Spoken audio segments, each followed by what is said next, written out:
got vision. She was able to read the defense. Great attack. Dantes downhill for the easy two.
A scene for shivering moods.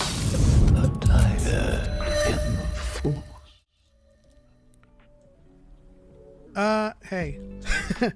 There you go. Thought I was alone for a second there.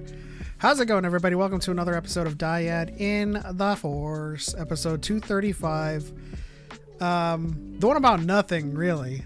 Not much in the way of Star Wars news. That's why we have an upcrop of The Last Jedi videos coming out from certain people. You know, it's that time of the year, I suppose. But Choco, being a Grand Admiral, how's it going? Doing good. You know, sorry I was not here last week. To everyone in the chat, there's just some stuff going on. My niece, cousin, it gets confusing. I have a young grandma, and so so the layers get confusing for us. But she had a baby, so we had a whole bunch of people come into town, and then there was complications with the birth, and all this stuff, yada yada. But things are good. Okay. I'm trying to find out why YouTube chat's not showing up. We only see Nemo. We out here. Last Jedi rewatch when? I mean, that's like that can happen once a week. Wait, did we get YouTube's? I can't see it with the new style that I have on there.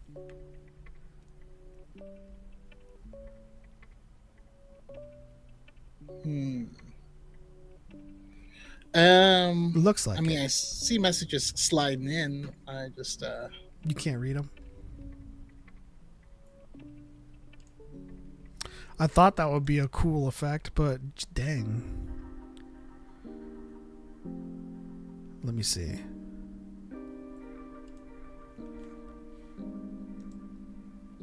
I'm trying to be, I'm trying to try new things, man. Oh yeah. Oh yeah. This is a joke for me. You gotta mix it up. Let me see. Everybody start sending some messages. We in sub only mode if that makes a difference. No, we've always been in sub only mode. Everybody's sub here, right? If you're not, why? Especially with the names I see in chat right now. I see what's going on. There we go. All right. Now I'm back to normal. I see exactly what's going on. I see London. I see friends. All right. Chat's gonna reset again. Now start talking, everyone.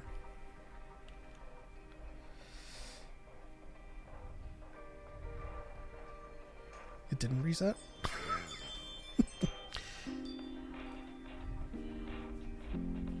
Actually, now that it's like that, I wonder if I have to resize it. Maybe that's the case.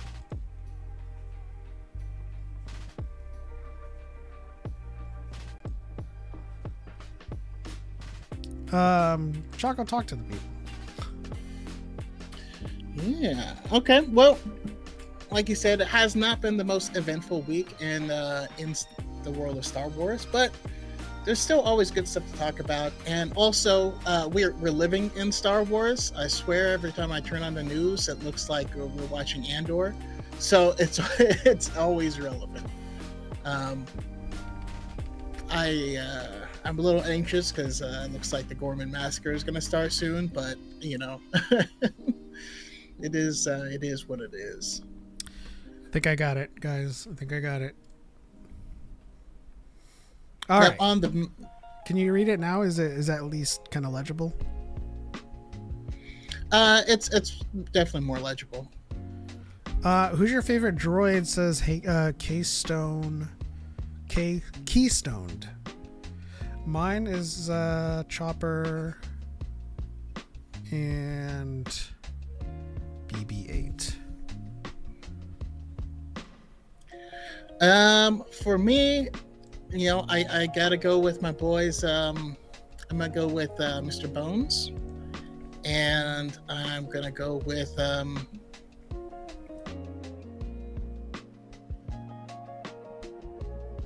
BD1. He's just like a loyal little puppy, little bird. Sits on your shoulder.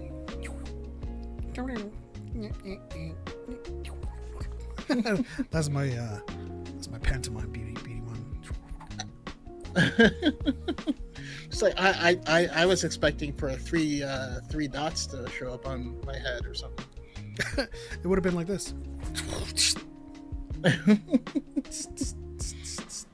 You talking about Predator, right?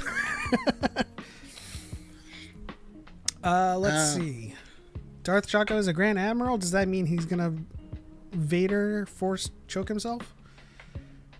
No.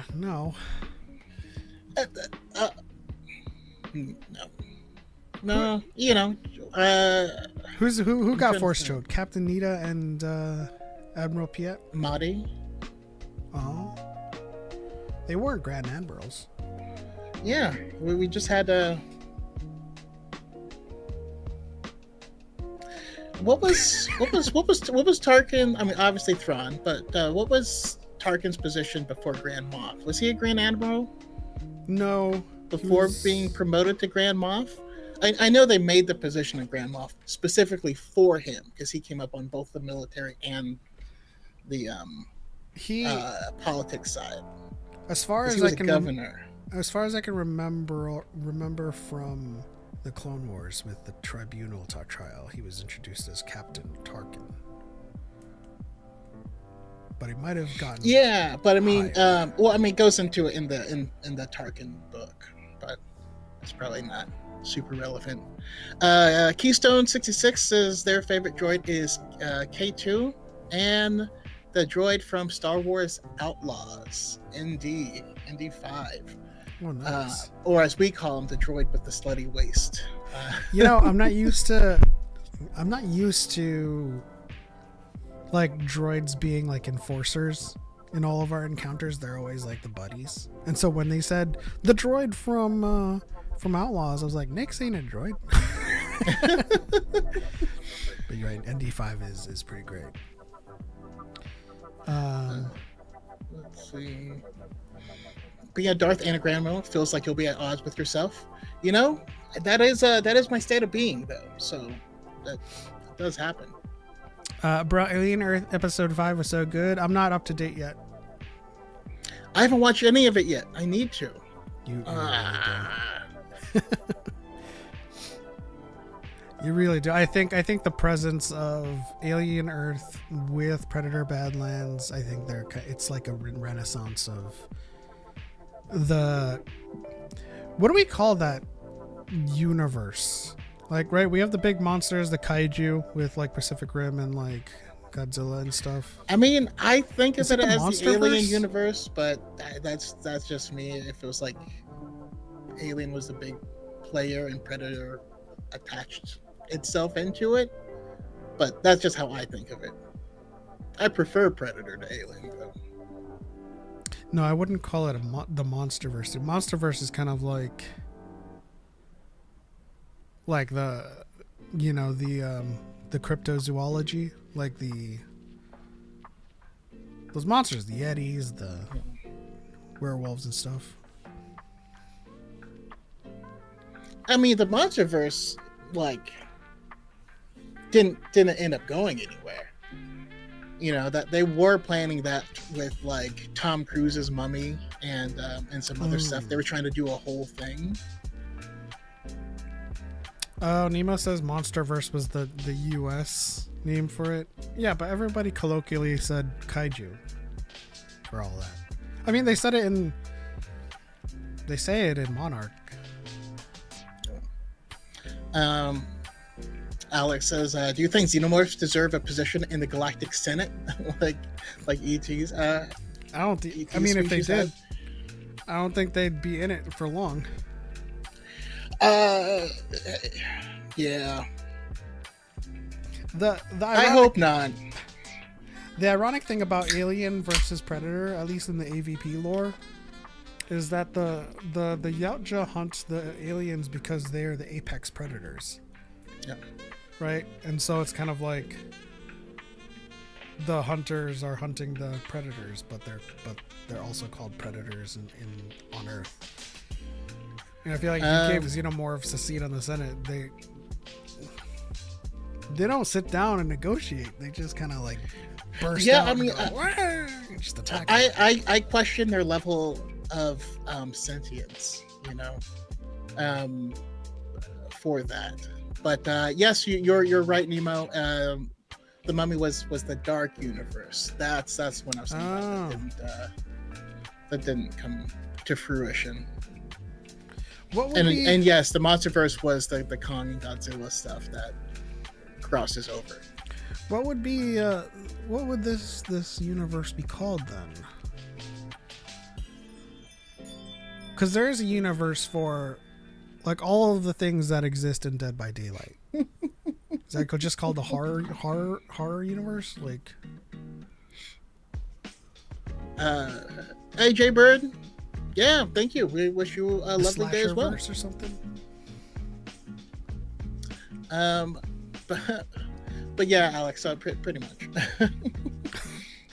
The capitalist verse. Everything is a capitalist verse. The world we live in today in the U.S. is crony capitalist verse. Cronyverse. Idiocracy. The good thing about having practically no news to talk about is that we can talk about all the news. We have Lego incoming, and we just got a short clip on YouTube called Meet Darth Revan. And I don't know if it's intentional that they didn't give him a voice. Probably intentional. It's like we don't want anybody complaining that. It just so that you can't gender him. Yeah. I do like how Des is like, I don't recognize you, but judging from your mask and your robes and stuff, I'm guessing Old Republic. Blade Runner, Alien, Serenity, Predator, and many others are in the same universe. It's pretty much called the Alienverse since that was the start. Wayland Yutani Corporation and other subtle Easter eggs connect them all. Is there references to Wayland Yutani in Blade Runner? I do know that one of the guns was either Serenity or Firefly. One of the guns had a Wayland Yutani logo on it. That's interesting. Now, if we take a Predator and put him up against Reavers. Nah, Reavers are... It's clearing the Reavers. I mean, yeah, it's clearing it.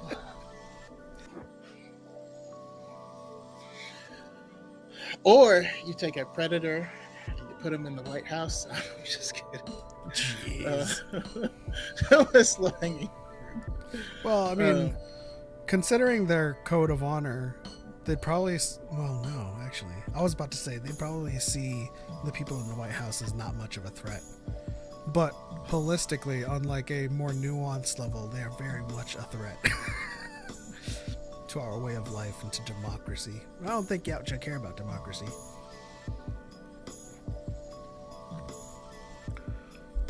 Synthetics are the upgrades from replicants. Yeah, that makes sense. That's interesting. So all of it is Alienverse? Because where my lore knowledge stems from is the Alien versus Predator novels. And so I kind of like compartmentalize it to the AVP lore, because there is, prior to the AVP books, there was comics based on from Dark Horse based on just the Predator franchise, right? And they would loosely follow, I forget his name, but he was the brother of Arnold Schwarzenegger. His name was something, I forget his name, but he's supposed to be the brother of Butch, Arnold's character in Predator. And those comics sucked.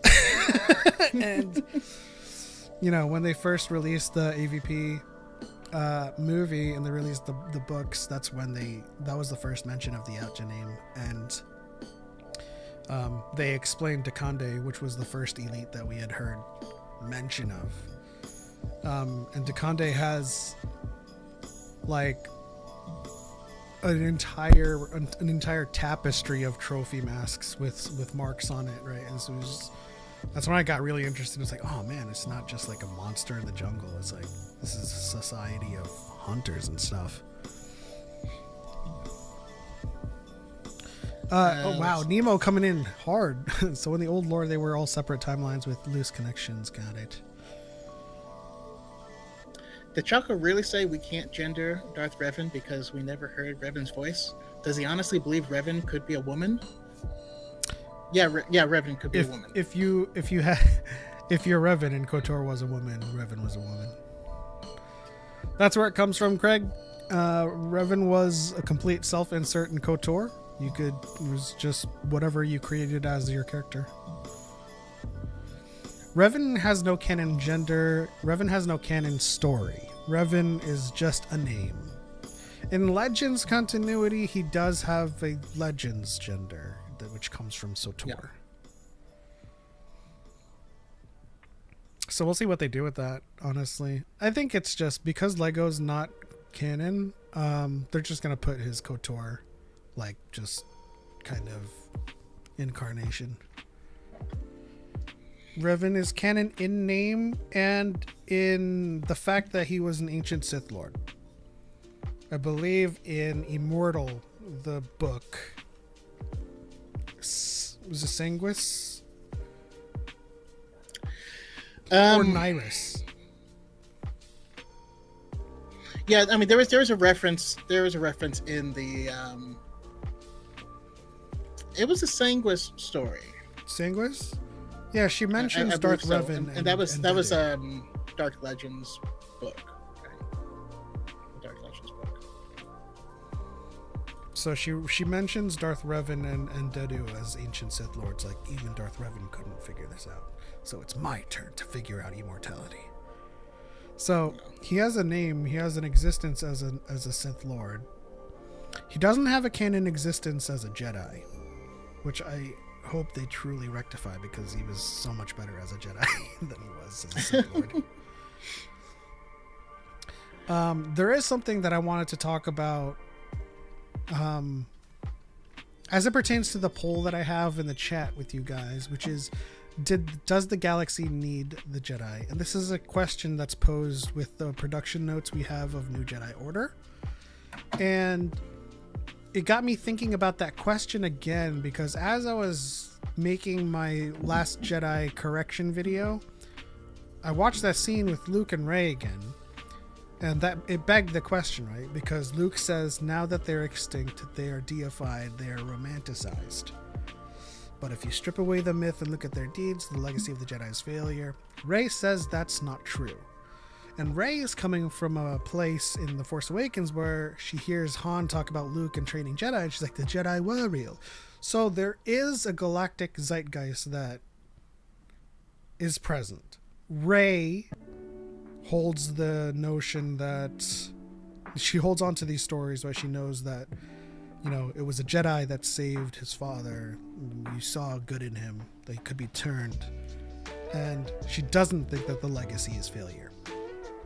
Luke thinks that the Jedi are largely deified, but he sees their failure in hubris and hypocrisy.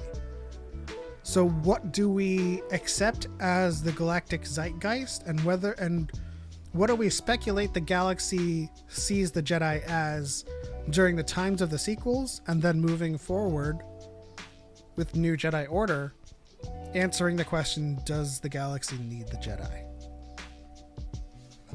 And what do they need the Jedi for? Yeah. So more than just a yes or no. I'm so excited for Fallout. When does Fallout drop? First season was fantastic. Let me Google that for you.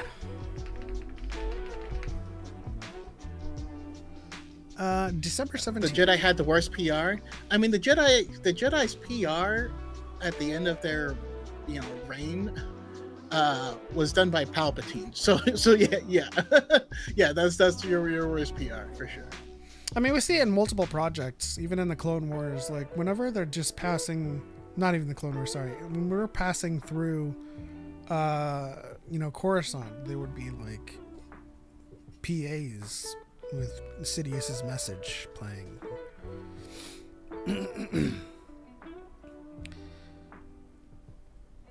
Luke sees them as a failure because he sees himself as a failure. He internalizes the mistakes they made. Is Luke doing the chud thing where, like, we don't like this? And he's just, like, speaking for the rest of the galaxy? No, I mean, Luke is doing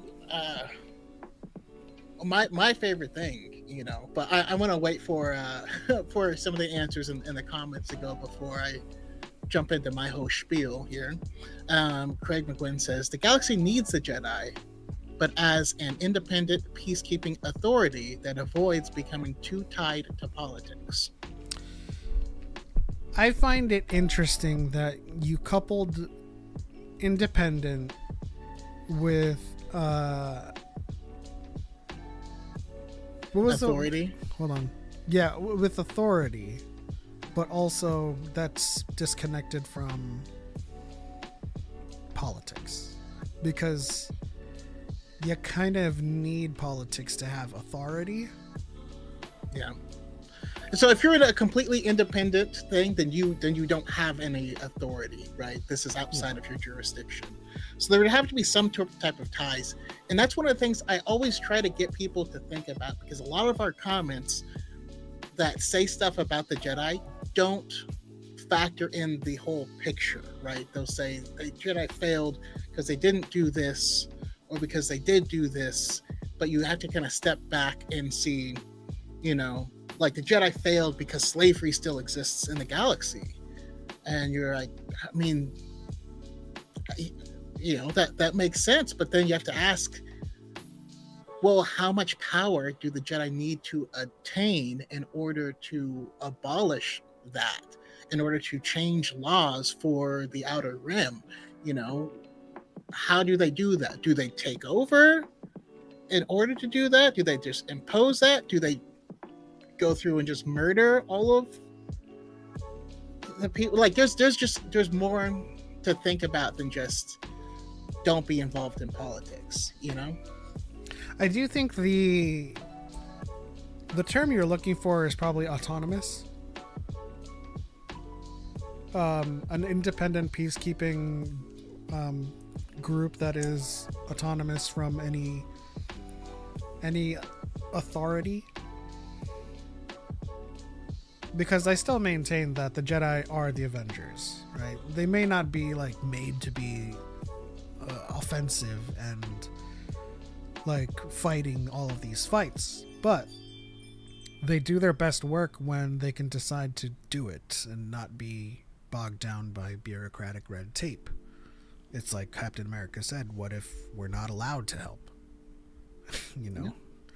And then we also have the Superman discussion from the most recent movie. Like, what if the Jedi, by getting involved in this situation, start a war that they don't want to participate? What are those considerations? Yeah. What do you guys think? What should their role be? What are they responsible for?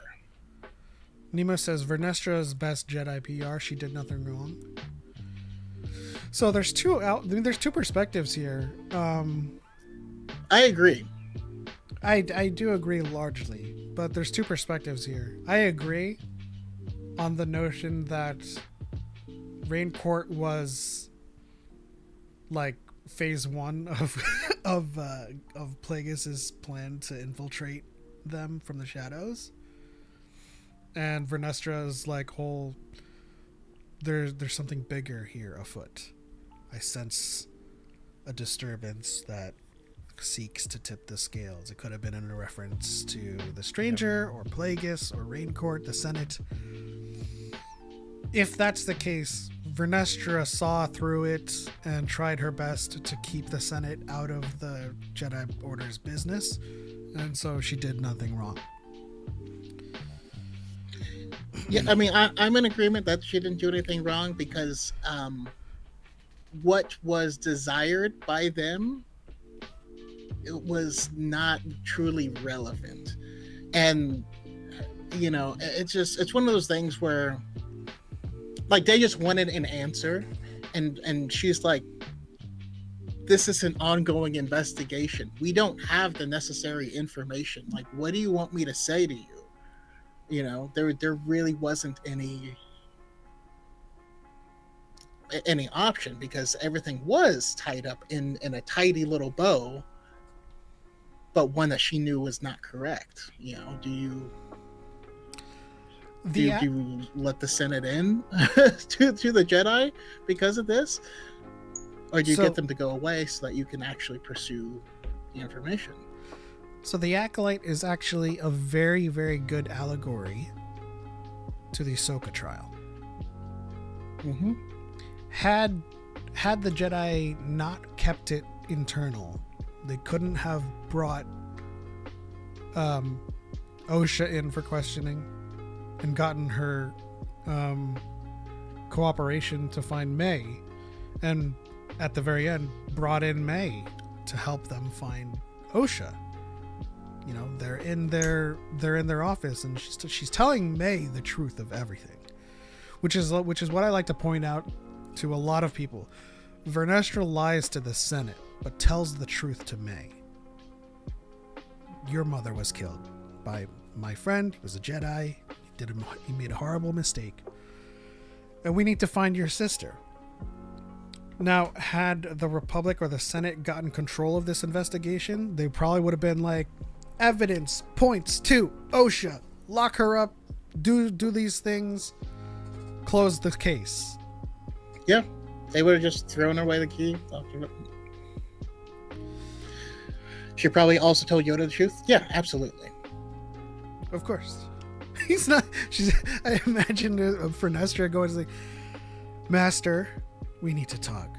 Oh, say what you will. And then she goes, Soul went rogue. Yoda would have been like, lying you are. See through you we can. Spooky says, the Force balanced itself out without the Jedi being in power. I think we can... It's safe to assume we're going to have a disagreement on this. Spooky Kitty. Okay, so... I mean, I agree to an extent. Yeah, that the Force can balance itself out without outside aid.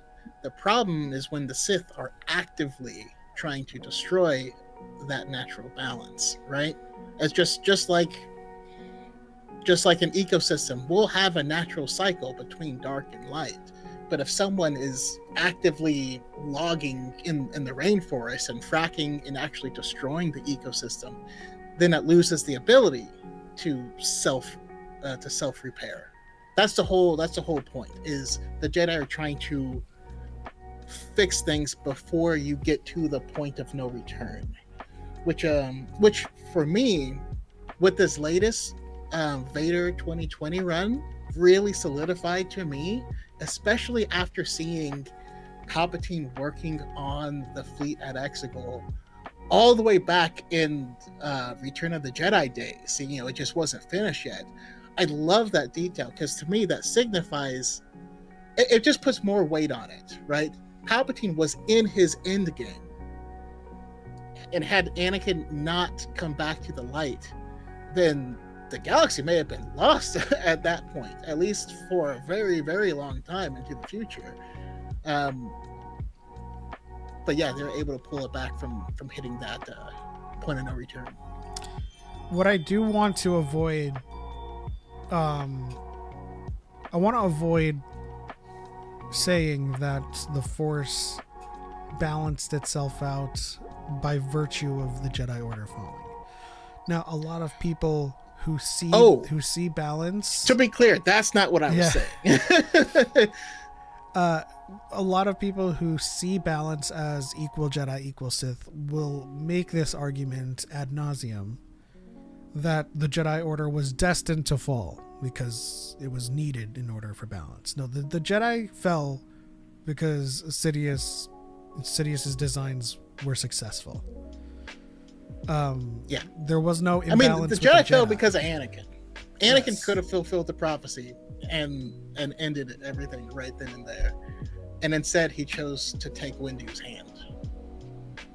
He didn't take his hand. He didn't take his hand in marriage, but Yeah. but yeah, like, What's up, Obi-Wan? How you doing? again, it's not about equal Jedi, equal Sith, and it's not even about equal light, equal dark. Yeah. To be clear, I had no idea that that's what was being implied. I don't know if that's what was being implied. Oh, That's okay. what I was kind of just like. I just want to like caveat here.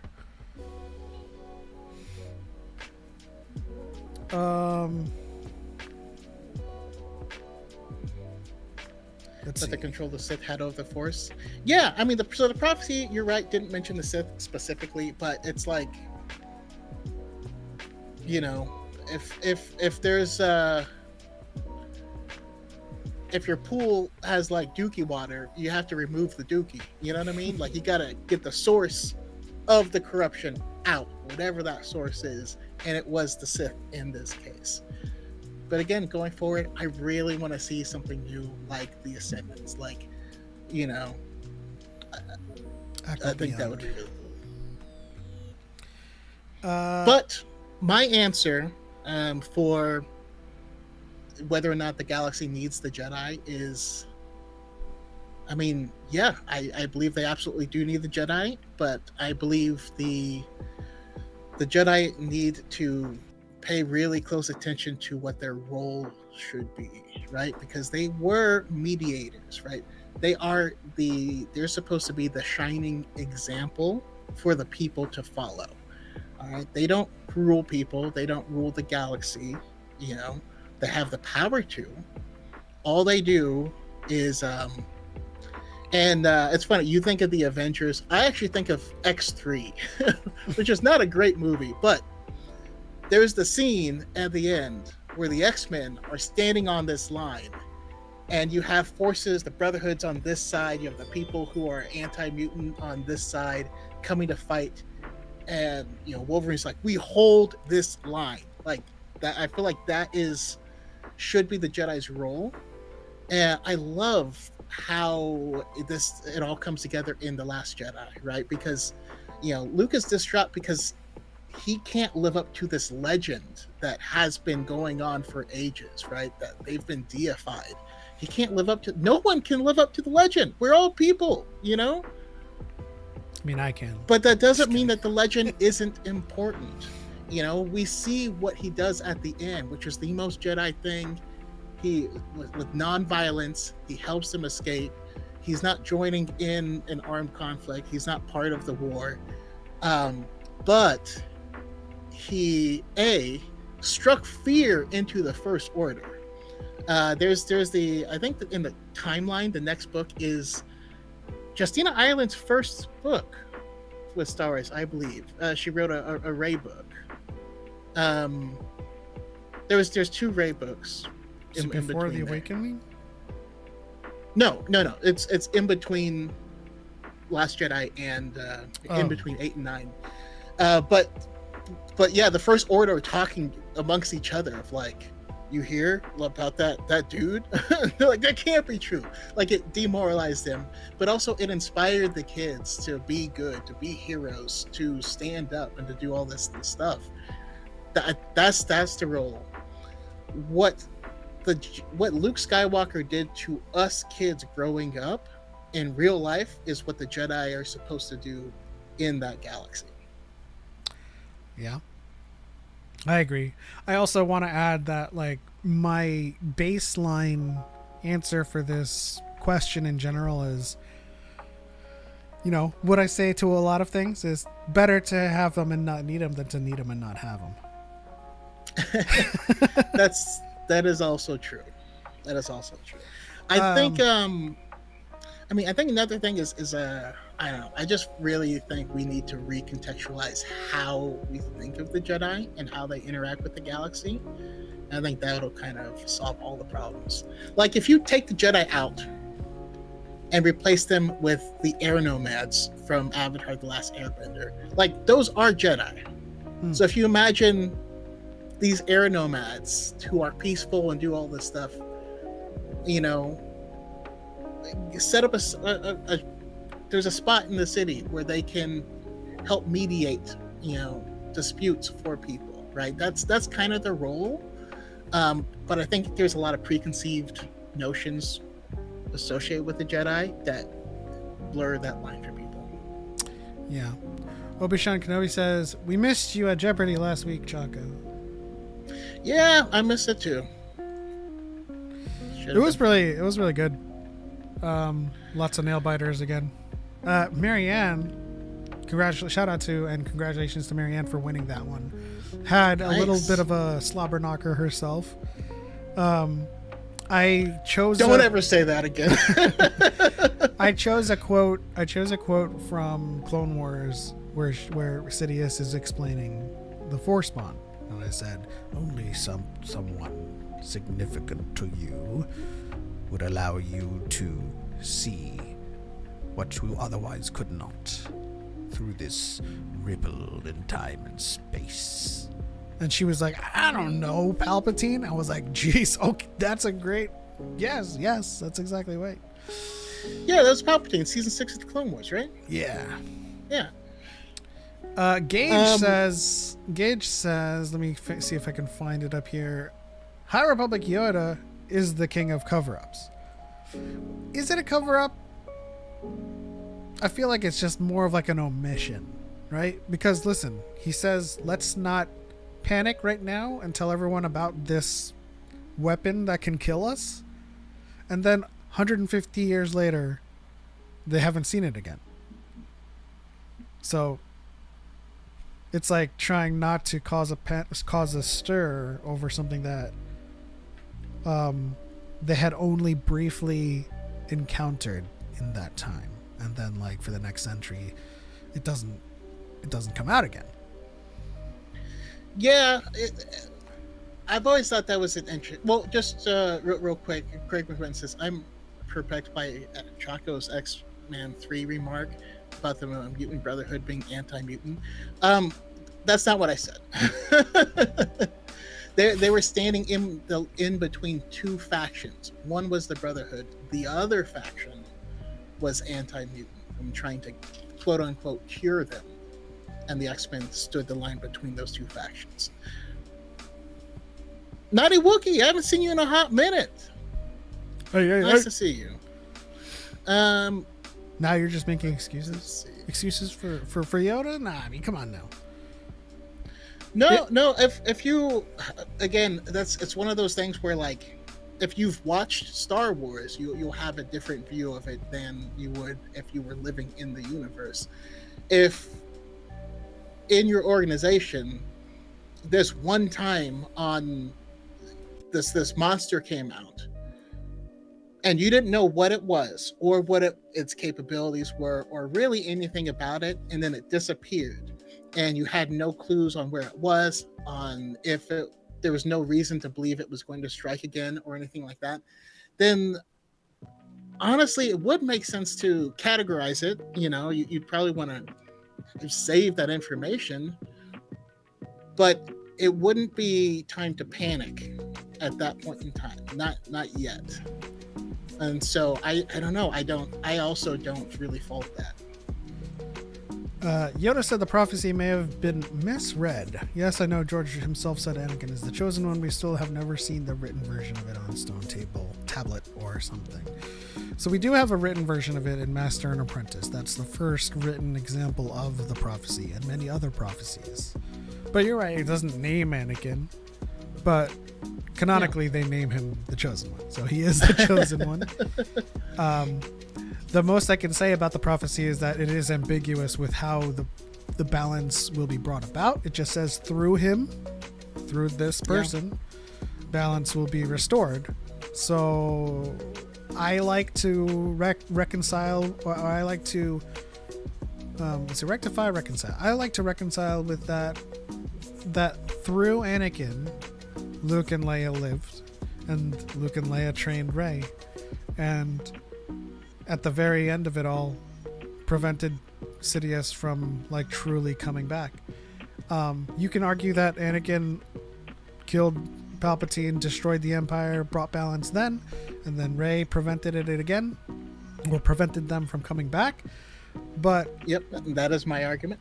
But like for me, it's a through line, right? Through Anakin, all of this stuff was possible, right? So he was responsible for conceiving Luke and Leia, and then Luke and Leia, through being born from Anakin, saved Anakin, and then through Luke and Leia trained Rey, prevented Sidious from rising once again. So I mean, it works both. And then there's also the other question of what does balance returning truly mean? Is it a moment or is it a gradient? Because I think of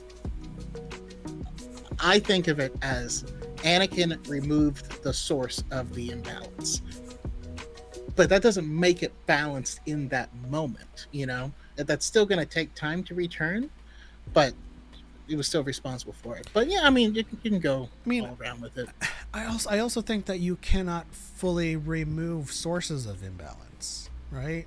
So even if a prophecy, and by the way, this prophecy was prophesied by a Jedi mystic, so you would think that there's a little bit bias in how they're going to,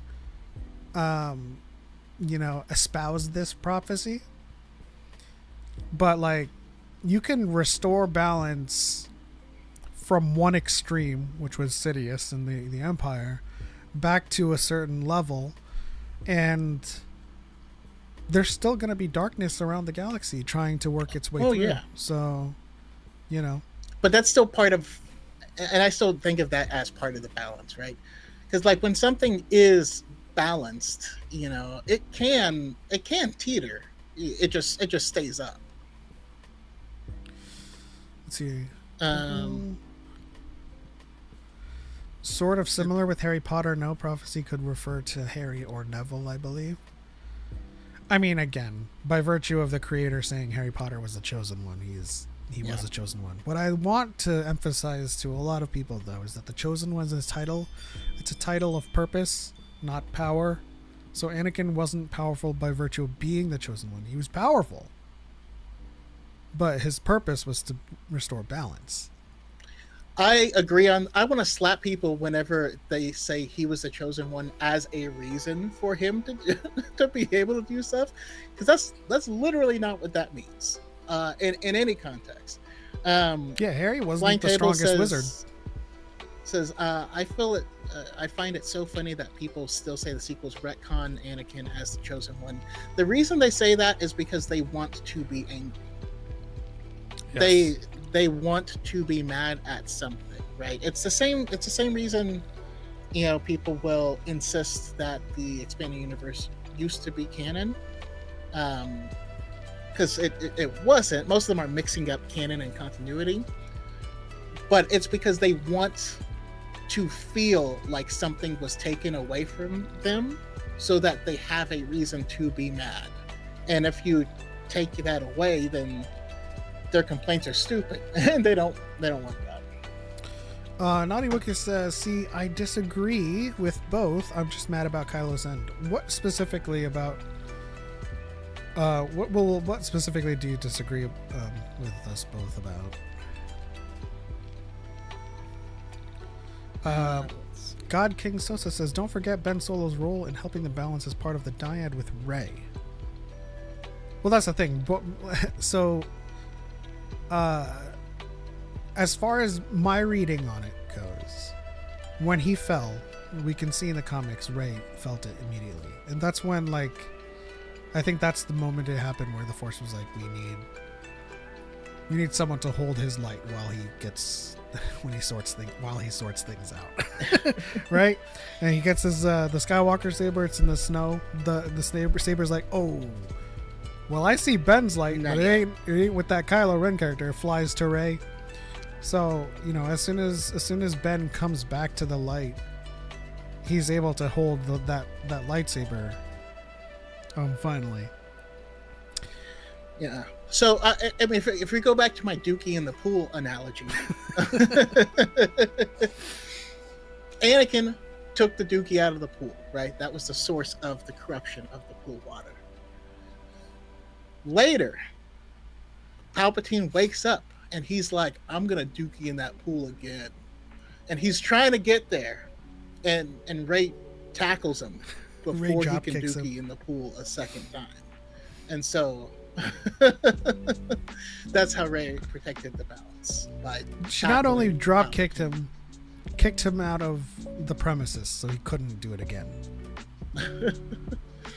It's like, listen, I had hope that you would change, but we're kicking you out of this household.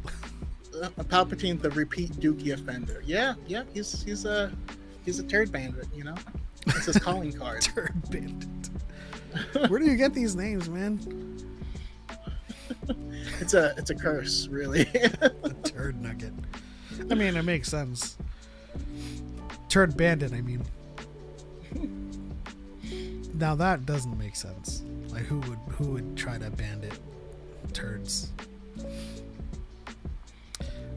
Didn't he return to full power though after he drained him?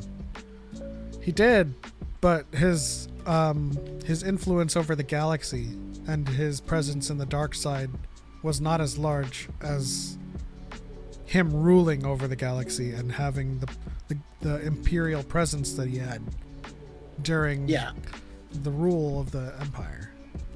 It's not your existence that caused the problem. It was his actions, and he didn't get to do those actions. The scientific term is turd burglar. Ah, okay. Let's see. To be fair, I wish Kylo lived simply for the fact that he was cool. I think Adam Driver could do more post sequels as Ben. I mean, yeah, I get that, I get that feeling and emotion that people have. I'm also finally bringing up the messages on popping them out so you can read them better. No, I can see it, but they like pop up after I'm already reading them. but that, I mean, we all, I don't know about you, Pep, but I feel like we all knew that he was gonna die. Yes. Because they kept saying this is the end of the Skywalker saga. It's the end of the Skywalker saga. That means when it ends, you're not going to have Skywalkers. I also think that Star Wars has this really weird way of preventing any kind of ambiguity when it comes to redemption and absolution. Because like we always argue, even if Kylo Ren survived and it was Ben Solo moving forward, there's still hundreds and thousands of people who see him and be like, my mom died because of you, or my planet's in ruin because of you.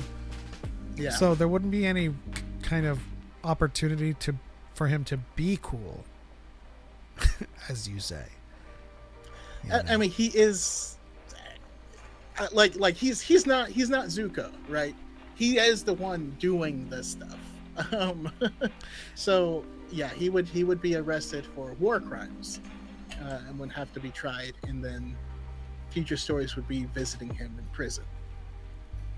Gage FD says he probably would have been imprisoned instantly. So I do want to mention this, and I'm not going to mention the book because it'll be a spoiler. But like, someone does survive, but they're imprisoned. There's no leniency, you know, if you're kind of just evil. Imagine Ben trying to redeem himself to Chewbacca. That ain't gonna end well. You know, we could get a badass Kylo Ren with one arm, like a robot arm after Chewbacca rips it off. Yeah, I mean, I think that's the least Chewbacca would do. to be honest. Like Ben would be like, you held me as a baby, and he goes, oh, rips off his arm. I'll hold your arm. Quick random question. Do people say LAAT gunship or... Oh, do they say LOT gunship or LAAT or like LAT? I call it late. No. People say LAAT. Yeah. If it ain't AT-AT, I say it all. Yeah. I can see a world where Chewbacca forgives him. He owed a life debt to Han. I mean, I can see Chewbacca forgiving him, but I don't see Chewbacca forgetting, and I don't see. I mean, they're not going to have the same relationship, and you know what I mean. It's not going to go back to business as usual, and not before he smacks him around a little bit, little bit. It's like, I forgive you, but I never want to see your face again. I'm banking on a Force baby to keep the bloodline around, because for me, Star Wars is about the Skywalkers, and if Rey will be the last one, then I may not be a fan after her character's story is finished. I mean, I think it's... I mean, you do you if that's how you feel, right? You know, I'm not going to fault you for that. But it's weird to like or dislike a franchise based off of the blood ties of the character. Like, why don't we just see how characters are written going forward? You know, like they could introduce a cool new Jedi that we get to follow, and they're cool as balls. Like, they don't. I don't understand why anything would require a tie to the Skywalkers. Yeah, you know, like, did you enjoy playing the Jedi Survivor games? Nemo says, let me know, God King. Star Wars is bigger than just the Skywalkers, which was going to be my next point. Like, sure, it started with the story of the Skywalkers, and that was the saga, but we also had Solo, Rogue One, the Clone Wars, which was part of the Skywalker saga, but it had so many more stories in it. Yeah. Well, I mean, but again, there's nothing wrong with it if that's your bread and butter. That's what you like. That's all you like. That's cool. I have friends. Star Wars to them is just Han Solo. They hate Jedi. They hate Sith. They just want to see Han Solo be a Chad. You know. Yeah. And so that's cool. And if it's not giving you that, that's okay too. Let's see. You want someone called Skywalker? Have you tried the Thrawn trilogy? There's all the Skywalkers you could want in it. They're not Skywalkers, but they're Skywalkers. I really want a continuation of those Thrawn books. I just, you know, knowing that he has, that's kind of a spoiler. Dang. I mean, the book's not new, but like, you know, we get to meet Thrawn's brother, you know, in the books, and then we get more implications on Thrawn's family, as well as implications for this whole system of the Skywalkers, right? Of these Force-sensitive, you know, young girls that they use as navigators, and what happens to them, and how they get their, you know, like, there's a whole facility thing that turns them out, and then why? How does that work? Like, there's a lot of meat there, you know? Yeah. I was talking to Alex Lezio on his live. I think it was yesterday. I had mentioned that what I really want out of the things that they haven't announced is for Bryce Dallas Howard to do a Thrawn. Either a show or a movie, because given given their whole the aristocra, like their syndics, their whole like system, their honor systems, the way they do with their families, and the way they deal with what I would call foundlings, for lack of remembering the term that they called. I really feel like, first of all, Bryce Dallas Howard is great on character stories, but also that would be the bridge for Game of Thrones and House of the Dragon fans to get into Star Wars, because of all of the houses and the families and the feuding, and just in general the societal politicking that's present in the Ascendancy. You know what? If for me, this is I mean, that would be great, and I'd watch the hell out of it. But if we're gonna do something that's Game of Thrones style inside of Star Wars, give me the Lost Tribe of the Sith. It's just them. There's only Sith. That way, there's certain bits of intrigue that just don't work because Jedi wouldn't do this stuff. Yeah. But like, it is the Sith homeworld, you know, for the species, and then that's when they're kind of intermingling. They have their own caste system, right? And it's, you know, it's like when you play one of the dark side storylines in SWTOR. Those ones were just better than a lot of the others. Shout out to the TikTok side for over 2,000 likes. Appreciate y'all rocking with us. Thank you. Keep tapping. Thank you to Harith for the finger heart. God King Soza says, I just love Anakin's bloodline and canon. I'm not a big fan of Legend Skywalker kids, which is perfectly fine. Wow. I'm really curious though if you've played the Jedi Fallen Order series. I think he said, yeah, over up here. Oh, okay, gotcha. Yeah. So, I mean, I would like more stories like that we can just follow a single person. I do, however, think we need to stop Filoniing things. You know what I mean? Like, yeah, kill people. Sorry, I don't endorse that. I like Cal. Like, I love Cal, and I think 3 games would be perfect. But like, we can't do the thing where all of a sudden Cal just shows up and he's in everything forever. You know, like, I don't know. It gets weird. For legal reasons, I'm not telling people to do that. Just wanted to say that. I mean, in the Star Wars, people need to stay dead if they've been shown dead.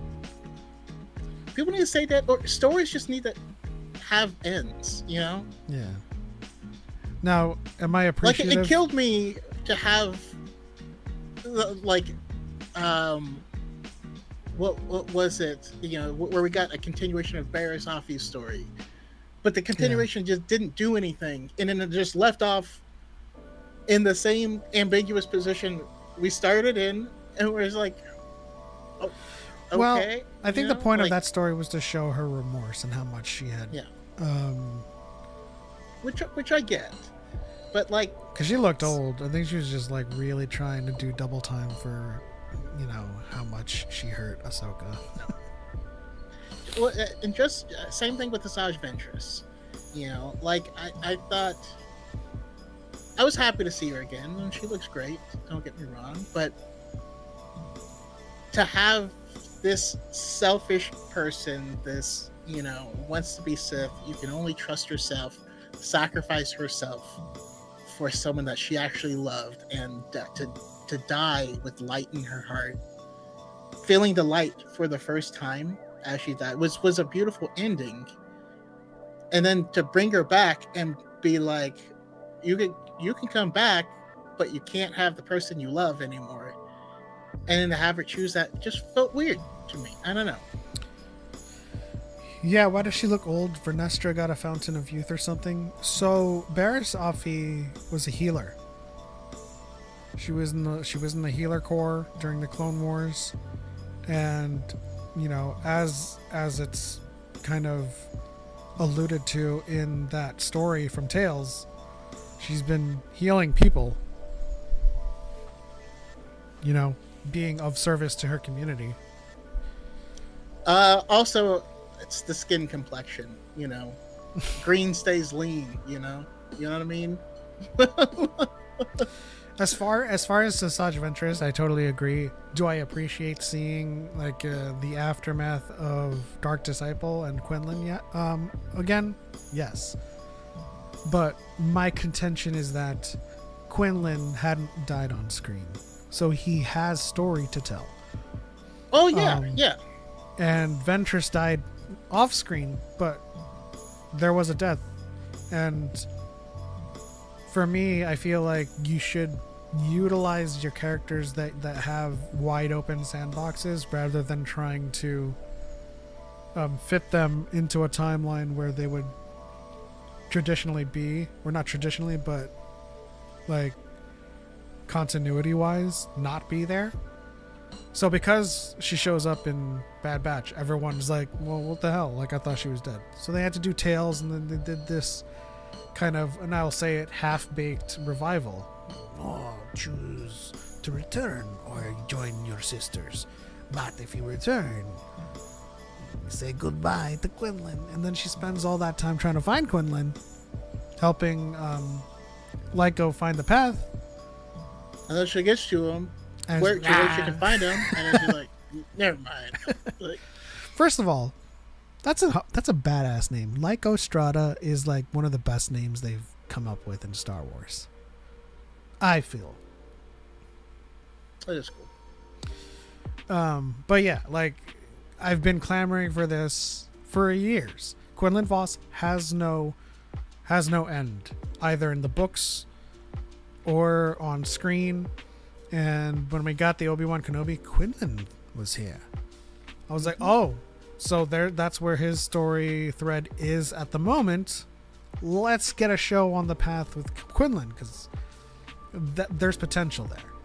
But when we spend so much time bringing back people who have had ends, this is why I'm so against bringing back Mace Windu.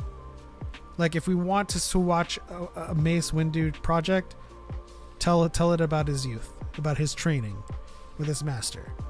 But I don't want to bring him back and try to answer the age-old question, where the hell he's been this whole time. Because I don't see a story where Mace is like, there's a big war, I think I'll stay here. You know, I could have killed Sidious, but I'm gonna give up now. Because he certainly doesn't have the same disposition as Yoda. We see him in Revenge of the Sith. He's like, I failed. Into exile I must go. Like, yeah, dude, have at Mace your Windu would be like, hell no. There's a Sidious on this goddamn plane. Okay, so healing takes a toll. Right, so canonically, our first display of actual force healing was Grogu. And he fainted afterwards. And the second canonical display was Rey healing the snake. And she said, it's just me transferring some of my energy to them. Yeah, my life force.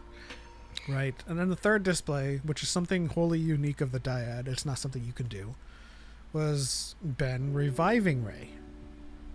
Which is only exclusive to the dyad because they share a connection. And he's giving all of his life. But he still gave everything, yeah. Yeah.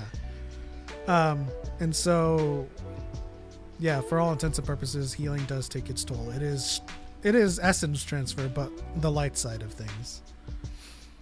Because the dark side of things is invasive, disruptive. Yeah. And I think it's interesting. I like that they've made certain that species is just a long-lived species as well, because that aids like ability to be a healer, you know? Yeah. Like, especially if you're, in a Yoda species, if you are actually giving your life force, like, they got a long time to play with. You know what I mean? Read this one. Barris's arc in Tales was appreciated. I'm kind of hoping she shows up in Ahsoka. Yeah. See, that's what I'm I would excited about. love to see them interact. It's a conversation I do want to see, and I'm disappointed that we didn't get to see it. I guess I'm just more disappointed with the Tales series in general because I feel like it doesn't have anything to say. It just is. Yeah. And that's Ryan Johnson's whole thing was, and why he gets quoted as saying, he wants half the people to love it and half the people to hate it. What he's saying is that he likes to make films that have a strong sense of self, right? It has a strong message that you'll either resonate with or you might not, and that's okay. But it's not a layup, right? It's not a softball down the middle, which I appreciate. Yeah, and in that regard, I appreciate that they gave us answers as to where Barriss Offee was. And again, this is established now that she has no end on screen. So we can kind of realistically picture her showing up in Ahsoka. And I hope that she does. Just like Choco, I would love to see them interact and have that conversation. It's like, bitch, you know what you did to me? But now, Pep, I'm not sure if you still have the scene set up, but I sent you a link for a TikTok, and I would love to. I'm not sure if it was sent to you as well, but I'd love to watch it. I already saw it on TikTok. Let me see if I do have the scene. Because it is something I would love to, talk about, especially with anyone watching. It's just a cool concept.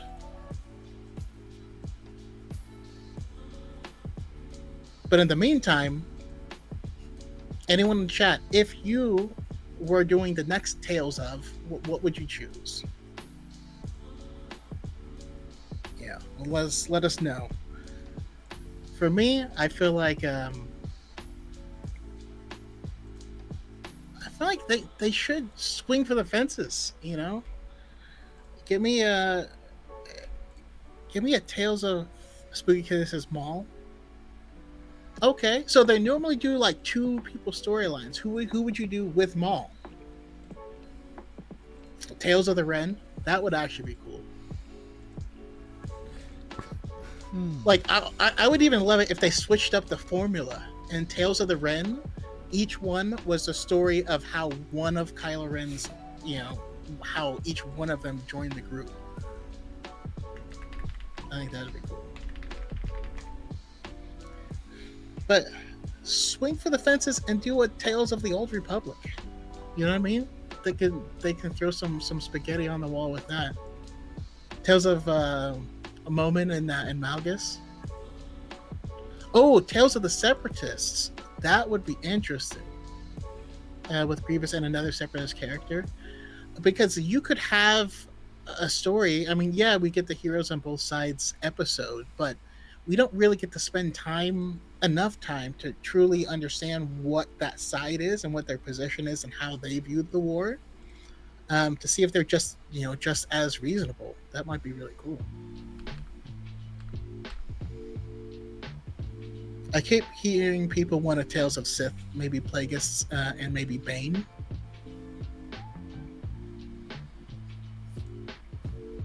Yeah, I mean, we don't have enough dark side stories in general, so for sure.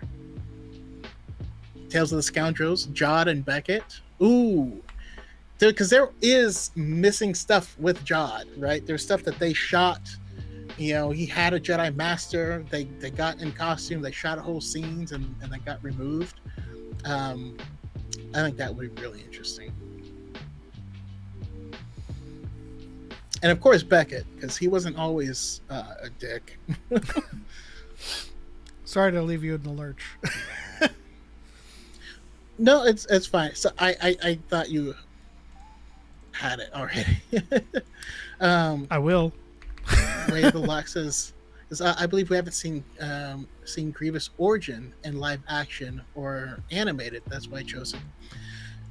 Yeah, we haven't seen that. We've gotten it in canon. We've had it alluded to in things like the Tales of the Republic series, right? Where you know, in order, just the poetic irony of in order to compete with force sensitive people, he ends up removing his limbs, which is actually removing him further from the force and not closer to it.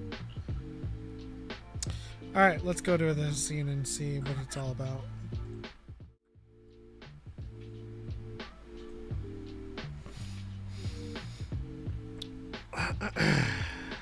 Okay. All right. Yeah, so this is something I was tagged in. I enjoyed the message this guy said, so I want to watch it. We can discuss, and then we'll come back to what you guys are saying. No one's calling you a fake fan because of your negative opinion on Star Wars. But if you really want to know why you might be being called that, consider this. And I'll go ahead and hand you good faith. Your actions are probably out of love. Probably because you've been a lifelong fan. But let's replace the word fan with friend. And see how good of a friend you've been to Star Wars. Like, isn't the bad friend the one that only wants to be your friend when you behave how they want you to? Or the ones who get all mad when you start hanging out with new friends? The bad friends are the ones who, like, nitpick your every move and then, like, talk shit about you on the internet. I don't know, it just gets to a point where it's like, when you're behaving like that to your friends, you have to ask yourself, are we even friends anymore? And it's okay, you don't have to be a friend to Star Wars. Just go be friends with someone else. But, like, Star Wars has real friends who would never treat it like that and aren't gonna stand by and let you treat it like that. So your negative opinion doesn't make you a fake fan. It's just all the same things that would make you a fake friend. I approve of that video. I think it's a genius and brilliant analogy. I mean, stolen for sure. I will be sure to credit them. But yeah, I just think if someone is their livelihood is based off of hating Star Wars, how do you call yourself a Star Wars fan? It's crazy. Well, the logical response to that would be like they're fans of certain portions of Star Wars, right? Like you would have the prequel fans, the fans of the originals, and they're just not fans of where Star Wars is. Which is okay. And that's being charitable, right? If I'm not being charitable, yeah, you're right. Like, in order to be a fan of anything, you kind of want it to succeed. Yeah, and that's my point. So even people who aren't, because there were so many Star Wars fans who don't love what's been coming out recently, but they're not terrible people about it. Like you can very much like things. We did a whole episode where we talked about all the stuff we didn't like. Yeah. But in no way did we speak abusively about Star Wars or about the creators or about any of that stuff. I think it's really easy to not be a bad friend to the thing that you love. Absolutely. I think if any one of us had friends like the chuds in the toxic community, we would really toss them, like, oh yeah, really quickly. Absolutely. And that's the interesting thing is Star Wars actually has. Yeah. That's why there's certain people Star Wars just doesn't want to work with because they're not a good friend. They're not a good. Yeah. I don't know. Nemo asks, is Nemo a good friend?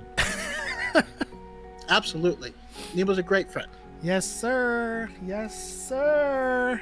Yes, sir. Random question. Have y'all heard of lightsaber business called Starforge Sabers? I've heard of the I have heard of PCs. them. Oh, yeah, I'm thinking of the PCs, Starforge PCs, because that's what Asdacross reps all the time. So I guess I not. don't know. I haven't. I mean, there's a lot of like resellers out there in particular, but for legal reasons, Dyad in the Force's official lightsaber is Level Up Sabers. Level Up Sabers for sure. So go follow Master Allen on TikTok and give him your business. But yeah, there's Saber Forge, and now I suppose according to that comment, there's Star Forge, there's Vader's Vault, there's Corbanth. But I can't say I have heard of Star Forge before today. Yeah. And by the way, when we say our official saber is Master Allen, we're good friends with Master Allen, but more than that, he takes a lot of pride in the lightsabers and their quality. So most of these people selling lightsabers, they are getting the sabers from Chinese manufacturers, but the quality of them, the people's relationship with the manufacturers, and when the stuff comes in, how they take care of it and how they ship it, all makes a massive difference. And Master Allen, he would even go on lives and be packaging people's sabers, making sure that he checks all the stuff to make sure it's right. I remember I got a lightsaber from someone a few years ago. I can't remember the company, but that was such a piece of trash. It was the worst lightsaber. Ultra Sabers? It wasn't Ultra Sabers, but wasn't it a saber? Were you getting like a prize from like a trivia? Yeah, it was a prize. It was supposed to be Revan's lightsaber, but it was his other lightsaber, not the unique Revan lightsaber, and it was a weird color variant of it, and the buttons didn't sit right, and the electronics were loose, and the bottom would fall off, and it was just an utter piece of crap. And the person was like, "Hey, you haven't posted about it yet," and I was like, "You want me to post about it?" I told him, I was like, "This is the worst. This is less than useless." I think I threw it They might away. as well have sent you a metal shaft with Revan written on it. They might as well have just sent me a flashlight, because that would have been more useful. And so he was like, "No, never mind." I was like, "Okay, all right." Theory's views are falling off, and he's still doing the same reactionary crap, so I guess it's not a grift for him. He's really about that life. I suppose he's gonna do him, I honestly haven't seen any of his stuff or even heard anything about him, and Not since Andor. Yeah. And so I mean, I don't know what's going on over there. One thing I will say, and this is a hot take that shouldn't be a hot take. You know how I said earlier that today, if you live in the US, if you turn on the news, it looks like you're watching an episode of Andor? Yeah. You'll notice that the people that hate the Star Wars the most are the people that are pro Empire. Oh yeah. That's not even a question. So knowing that, it makes sense, them not liking it, is a feature, not a bug. That's an endorsement on Star Wars. Yeah, I mean, if you're on the other side of the fence and you're calling Star Wars woke and citing things like space lesbians and trying to erase masculinity and all of that stuff, you are with the Empire. And because Star Wars is about fighting against authoritarian regimes, there's this cognitive dissonance that they're like, this ain't what I remember. Which, most of the time they're misremembering things completely, because it never used to be that. Shout out to Chase in the chat. Hello. Shout out to Marianne on TikTok. Greetings. Yeah, greeting is the winner. Winner, chicken dinner. And shout out to the TikTok side, 4,000 likes. Appreciate y'all. Also, because Marianne's here, I do want to tease next week's Jeopardy Volume 3, in which I hope Choco can be a contestant on. Finally. Because a lot of people were looking forward to competing against you last week, including Jared. But I don't think Jared is going to be on next week. We do have Cub Coast. Shout out to Cub Coast in the chat. We do have Sith in training. He's coming back. He made a case to come back and redeem himself because he didn't have a chance to do well on that Jeopardy. We have Sawyerism. So, I mean, look out, because Sawyer knows a lot. And I think that's it. And we have 4, including Choco. But the one thing I wanted to tease is that next week we are introducing audio clues. So that'll be a new thing as well. Okay. Let's see. I think a lot of it comes down to not making others feel bad for liking something you don't. I don't love Attack of the Clones, so I'm not going to go into a video of someone liking it and saying they're wrong. Yeah, listen, it's the best way I can describe it to you succinctly is going into a video and saying nobody cares about this. Why are you here? You know, the same with a new challenger to the clown creator program. I've been seeing a lot of videos of Jester Bell in Eric's videos, where she keeps on complaining about no one cares about Star Wars anymore, no one cares about Marvel. In a video, she's talking about Star Wars and Marvel. So I feel like you can't make that statement and be making a video of it. You can't be caring about the subject and be like, see, nobody cares about it. This is why nobody is talking about it. You are actively talking about this stuff. So, like, mirror, look, you know? Yeah, that and also it's for me the big thing is the grift of it all. You know, I mean, an example I always use was the show Titans, because I love DC. I love the Titans from the comics. You know, I love the Teen Titans, which are 2 separate teams. I love Young Justice, whatever. That show Titans, hated it with every fiber of my being. But you never saw me making content about it, or you're like going in on it day in and day out and all this stuff. And it's interesting because, like, there will be a lot of geek stuff coming out, but like it's grifting because people will go out of their way to hate on something because they know that this topic will get them more views, but they don't have anything to add to it. They don't need to be part of the conversation. And like for some of the stuff, it's like, yes, I am. I mean, spooky. that recent The Last Jedi video is like, bro, it's been 7 years. Like, watch something different. I don't know, man. So his defense in the comments was saying, this is a character I play on YouTube, and I was like, and the video is you ranting about The Last Jedi, and then it says full rant on YouTube. Am I to be like, is this a character? No, I'm gonna take it at face value. That's what you're advertising, right? Cupco says, hang on, I'm competing against Choco and Sawyer. You know what? I might be busy, actually. Listen, I keep on telling you guys to have more confidence in what you know. Like, hey, shout out to New Better. I imagine. Hey, how's it going, New Better? I imagine that if I were to ask people all in this chat how much knowledge of Star Wars do you have, you guys would be super, super modest.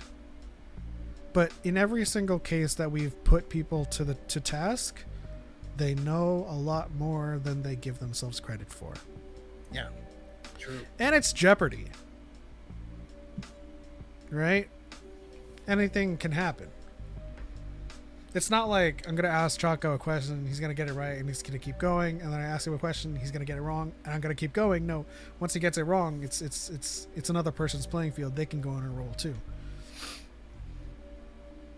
DePaul says, I'm thinking about talking about Star Wars again. I'm in my K-pop Demon Hunters era with my daughter. I mean, it's a great era to be in. We're always in the K-pop Demon Hunters era. Listen, and I'm gonna make a video about this. K-pop Demon Hunters is The Last Jedi and The Rise of Skywalker. Right? Patterns. Seeing the dark side in herself. Mm-hmm. Rise of Skywalker. Ben gives his life for Rey. Jinnu, I don't want to spoil anything, but Jinnu does a thing. They get rid of Sidious, who's all of the Sith, you know. They get rid of Guma. So, K-pop Demon Hunters is Star Wars. Star Wars is K-pop Demon Hunters. Be in your K-pop Demon Hunters era. Everything is Star Wars, and Star Wars is everything. Someone commented on my YouTube video about Starfighter beginning production, saying no one cares about this. Sir, this is YouTube. You had to click the video. This tells me you don't care. Yeah. Again, that's another thing about YouTube, right? It's an opt-in platform, so that's even worse if someone's clicking onto your thing just to leave those comments. And Spooky already asked, are you talking about Eric DeBunks? I am talking about Eric DeBunks. We're good friends. We were on the Actual Fandom podcast a long time ago. And he wasn't able to show up then, but he is part of the Shellcast with Organized Chaos and Actual Fandom. Let's see here. I'm a big fan of the Republic Commando series, but I also I love what Dave and John have done. In my headcanon, I just mix them. You know what? I just really, really need a Republic Commando style game, but with a Bad Batch. Just make that game with the Bad Batch. It would be amazing. Guys, if you're also cross fandom with Lord of the Rings, go give New Better Do Better a follow. Absolutely. If he calls us the Star Wars gods, he is a Lord of the Rings Valar. Chase says, I will compete with you. Oh no, are you inserting yourself into this Jeopardy? Would love to join Star Wars Jeopardy and learn new things. Education is the key to success. I love that attitude. Yeah, I mean, so this is a new league that we've introduced. So we're going to be doing these Jeopardies ever so often. I know a lot of people are excited for the audio clues. Namely Cal, who's helping with the sound effects, and Marianne, who's helping with the musical category. So that's why we're kind of like accelerating this version. But yeah, every so often we'll host these Jeopardies, and the winners, in terms of placing, will earn points, and they'll be climbing ranked like on Rivals. So it's just a fun thing. At the very end of the season, they will get a championship belt. Yep. Okay, I'm from Australia. We don't really have Jeopardy here. Why do you have to answer in the form of a question? That's something I never understood. Is it just to trip up the contestants? I mean, that was just the premise of Jeopardy in its inception, to differentiate itself from other quiz shows. So its whole shtick was, it gives you the answer, and then you have to give the correct question. That was just its whole shtick. Never seen K-pop Demon Hunters, but thanks to my girlfriend, I know every word to the soundtrack. Hey, I mean, watch it. Yes, watch it. It's worth a watch. Let's see. Element 7, appreciate the video you made explaining DYAD to the Star Wars content creator. Yeah, absolutely. I'm always explaining things. Choco's always explaining things. If you are new to either one of us, we are lore masters that put a heavy emphasis on citation and giving you guys the tools to learn more about this stuff. So when we explain things, we like to say, hey, it's from this book, it's from this reference book, it's from this comic, so that you guys, much like Wikipedia does, it provides if you ever use Wikipedia, go to the footnote section and find the source, and then use that source to learn about it. Don't use because these blurbs are fan edited. It still has Jango Fett as a Mandalorian. And I had a tiff with the editors. You know, I went back and forth with the editor on that one, and they maintained that because he had a chain code on that armor that he was a Mandalorian. I'm not going to get into it. They're an editor on Wikipedia, but I will say, as a lore person, It's not true. it's not true, but we also can't assume a position that doesn't exist, right? So we can't make that assumption. Now, a comic could come out tomorrow called Jango Fett, the Mandalorian. And be like, oh, I guess he's a Mandalorian. Then we'll switch. It's not like we're opposed to it, but yeah. Our shtick is citations and sources and always having a way to look it up. When a contestant is presented with the option, they are provided with the answer. The goal is to find the question that answer refers to. Yes. Right on. I love Eric. That dude's been breathing fire. He has been. Let's see. I'm planning on doing some one-on-one videos on Star Wars for YouTube and TikTok soon. I'll reach out to you soon. Chase. Okay. Let's see. Wait. Spooky said, "Knew better, do better." So they're on the TikTok side, but there would be New Beta, BETTA, Do Beta, both BETTA. Yeah. What's going on, Rage Wolf Studios? Hi with hard eyes, dude. I'm gonna make a band now. And Woodsy, so I'm sorry you had that experience, you know, just for saying you like the Acolyte, but it's funny because, like, it's not an insult. It just gives you an insight into the mindset of those people. Yeah. Gage FD says, I think the point of the chain code scene was them retconning him back to being a Mandalorian.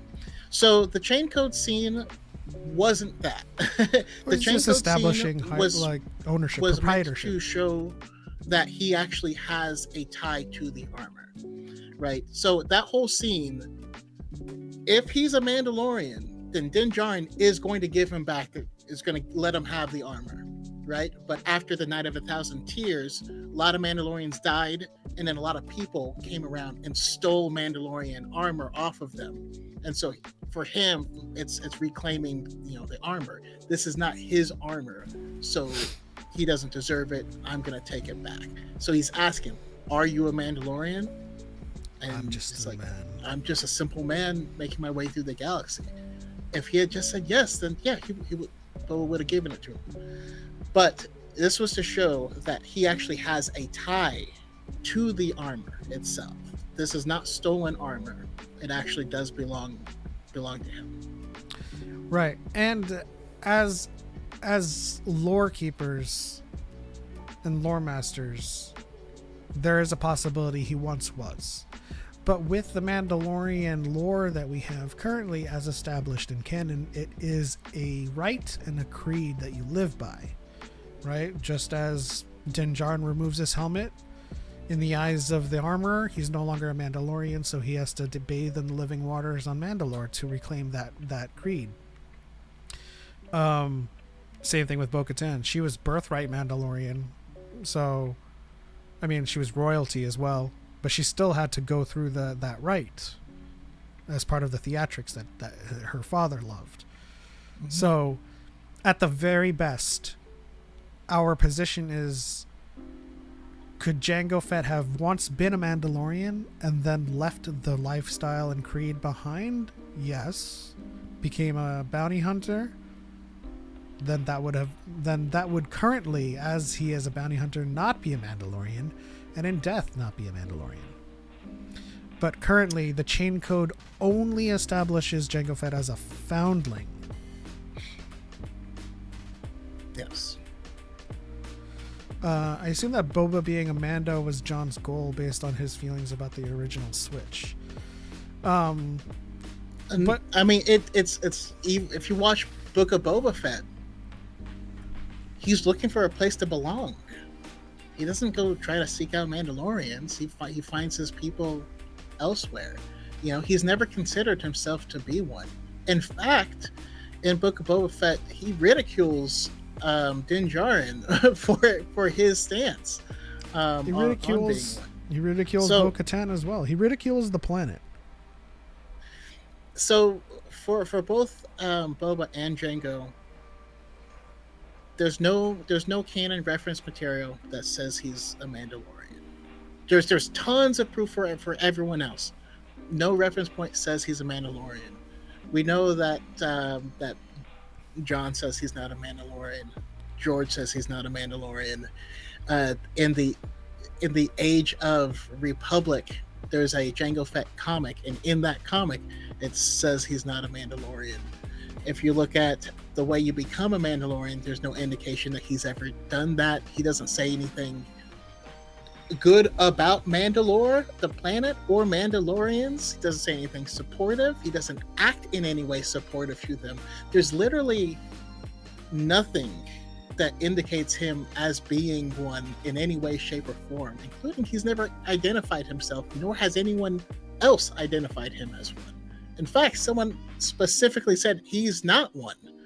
So there's literally no reason to believe it other than I just want it to be true.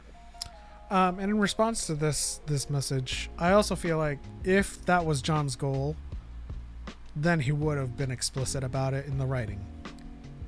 Yeah. So, are you Mandalorian? And Boba Fett would be like, Yes. But I'm also a simple man.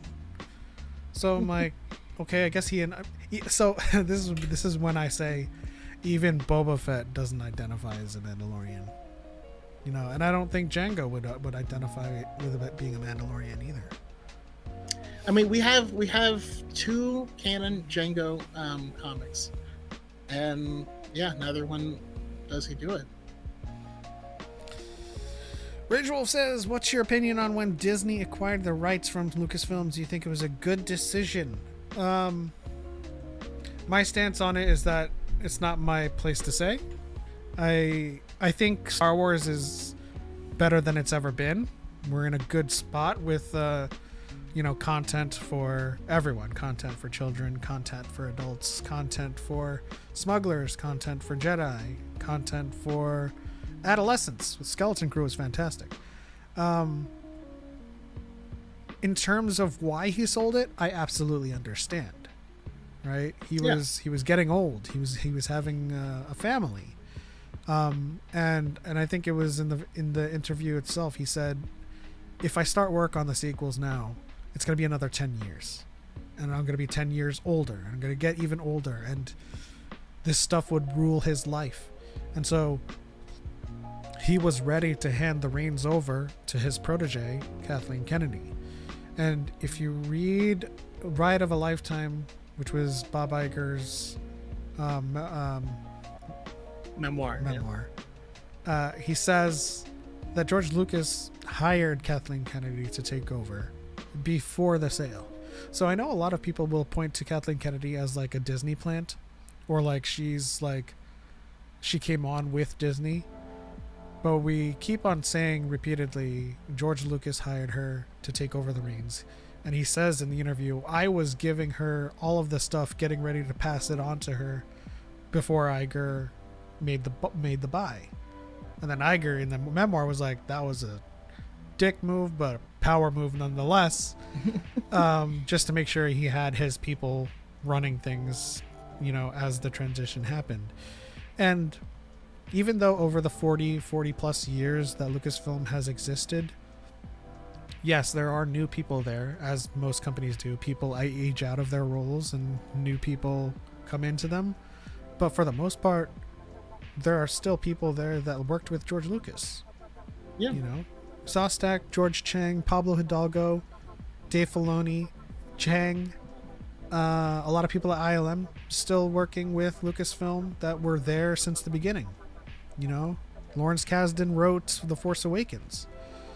And he was a co-writer on The Rise of Skywalker, but I often say this because I feel like people are under the illusion that when Disney bought them, they removed every single worker in Lucasfilm and replaced them with Disney people. And the person that has brought the most fanfare outside of George Lucas is a Disney hire, which would be Jon Favreau, and everybody loves The Mandalorian. So like, there's this weird kind of stigma that like, if you don't like the project, it's Kathy's fault, and if you like the project, it's Filoni's. It's to Filoni and Favreau's credit.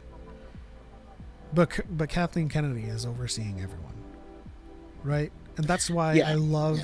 That's why I love how Tony Gilroy was like, Andor wouldn't exist without Kathy. Like, she made sure I was able to, first of all, be autonomous, but make what I wanted to make, because I wasn't a fan of Star Wars. Tony Gilroy says this. And I don't think he still is. I think he's just a fan of storytelling. And he did a fabulous job with Andor. Agreed. Yeah, I mean... Sorry, that was long. I'm in the camp that it was objectively the best decision that they could have made. Right, George wasn't going to make any more movies, and it was going to be a huge undertaking to start. You know, he's wanted to do live action TV shows before, but it was prohibitively expensive. Like they literally couldn't do it. And so, you know, like you said, Kathleen Kennedy was always going to step up to run it next.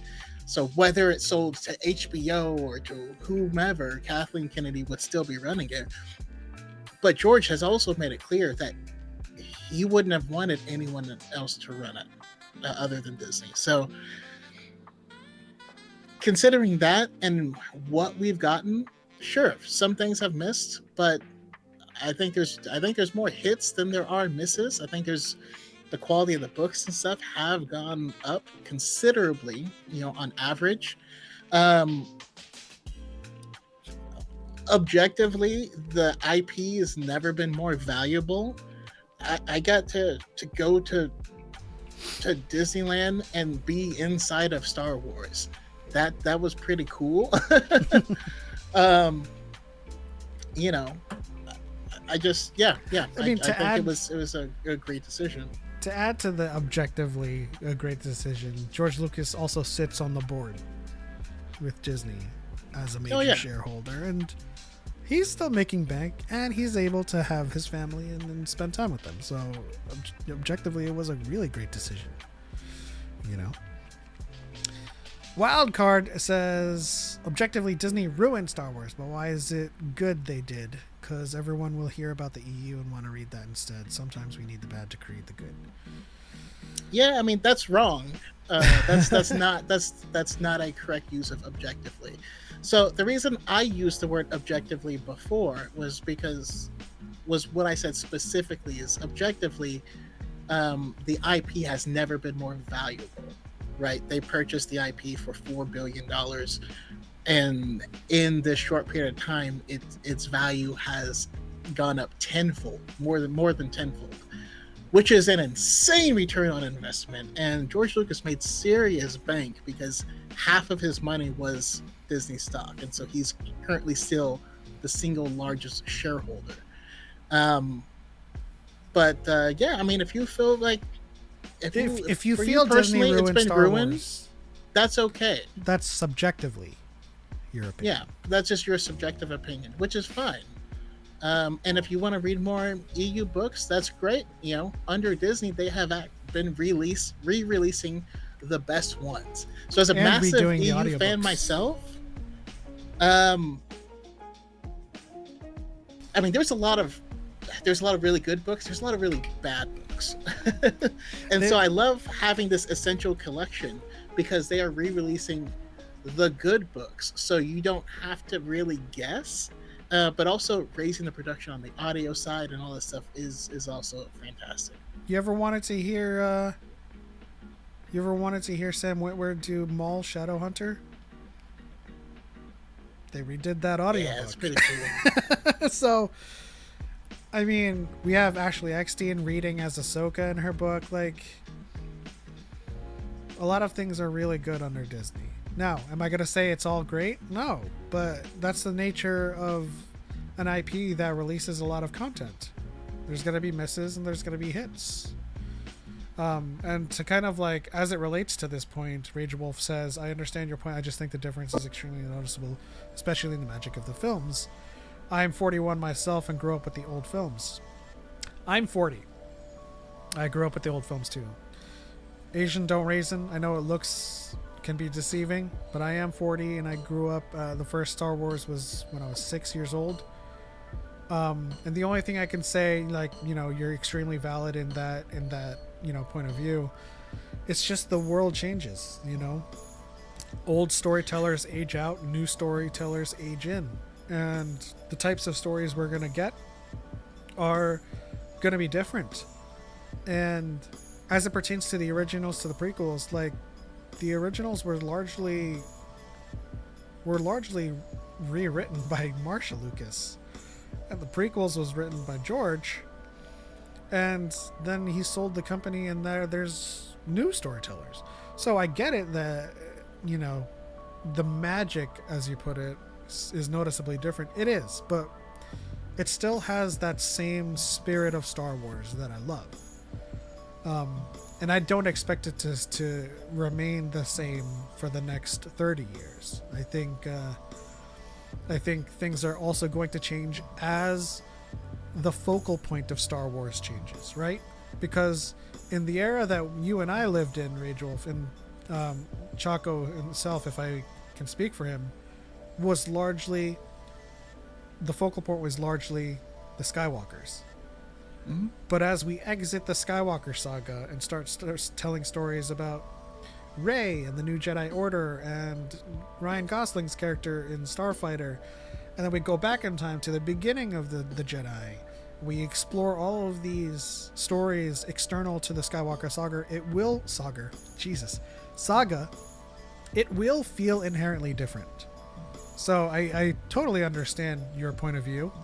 And I just think we kind of need to lead with grace and, you know, try to consume these stories as they come, with an open mind and an open heart, knowing that it ain't George Lucas behind these words anymore, right? Yeah. And the only, I will say, just to end that, because I am taking really, really long monologues here, but I will say the best thing I can say is to get into the books, right? Because this is the difference between being a movie and show consumer to a story consumer, because the books are written by a whole plethora of different authors. Mm-hmm. So you can get a taste of storytelling from, you know, Claudia Gray, who's a great character artist or a character writer, or Charles Soule, who's a great epic writer. You know, there's a lot of different, and like Daniel Jose Older, he's a very grounded writer. He'll give you a lot of authenticity in his prose. So familiarizing yourself with all of these different storytellers will definitely soften the blow for you. Yeah. And you know, Lord Goop says, you know, this is bait. I don't think this is bait. And whether it is or isn't doesn't matter. We're gonna treat people with different opinions just fine. I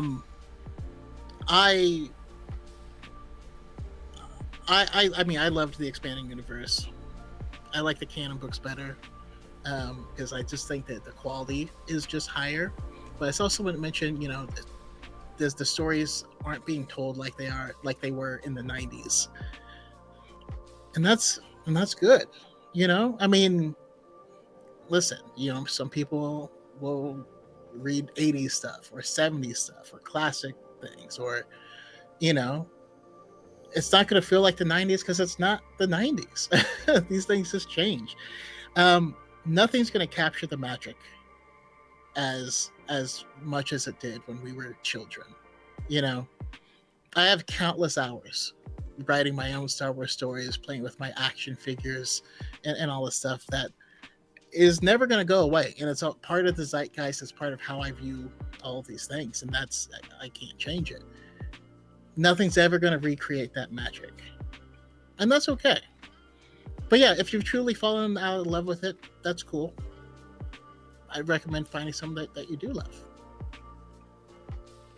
I do want your take on this because most of my EU experience, again, is in my favorite era, which is the Old Republic, which is largely consistent, but that was more or less architected by Drew Karpyshyn. So, you know, there is a reason why it could be, but I don't think the EU was nearly as consistent.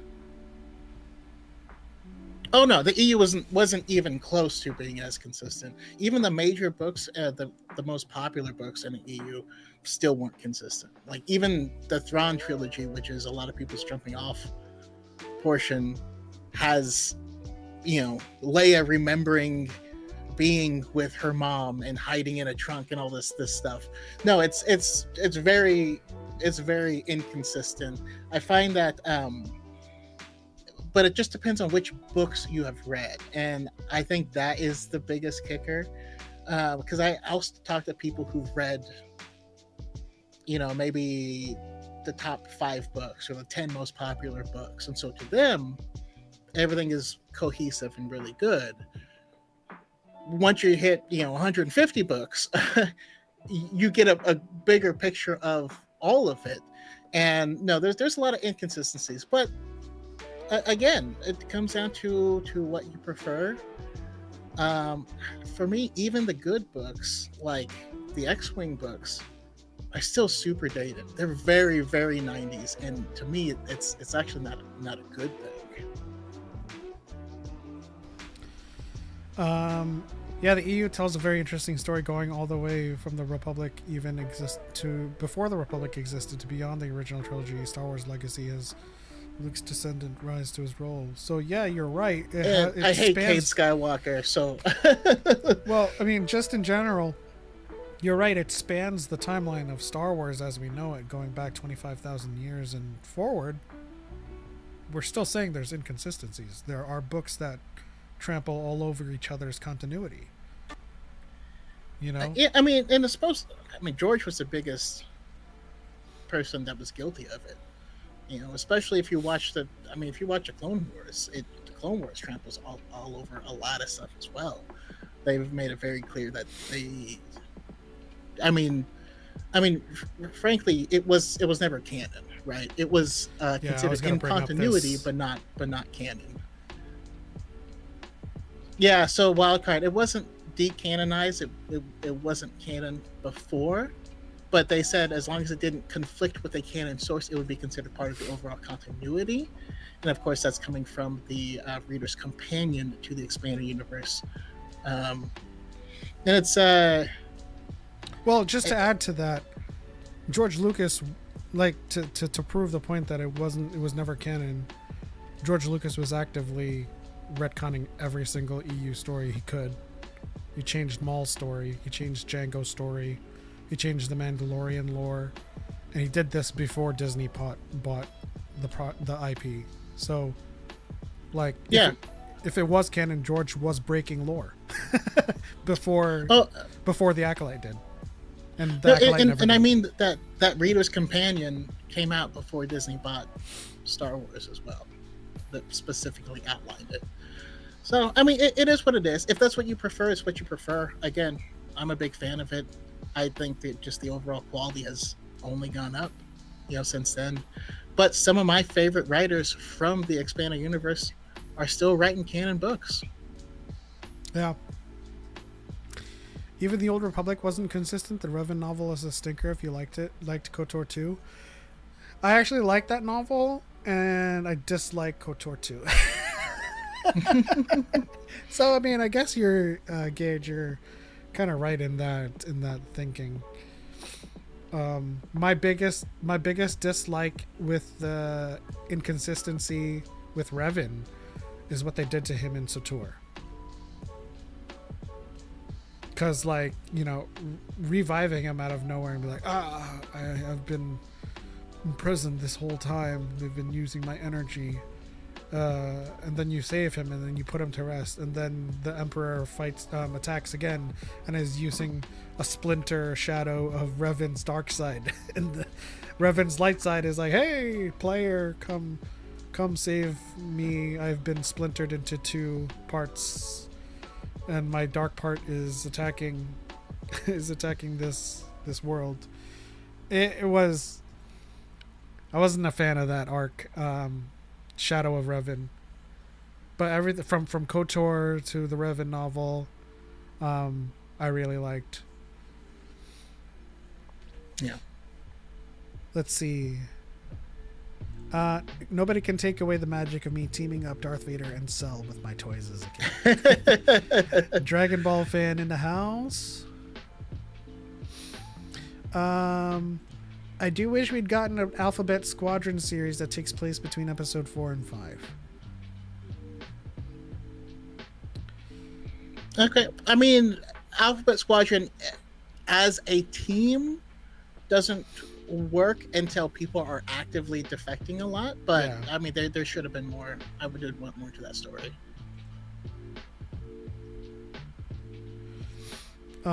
Me personally, I don't care what anyone says. My homies Teg and Bink will be in my headcanon.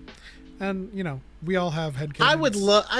I do miss Tag and Brink. They were just delightful. They also said Disney made a direct announcement saying that the EU was no longer canon.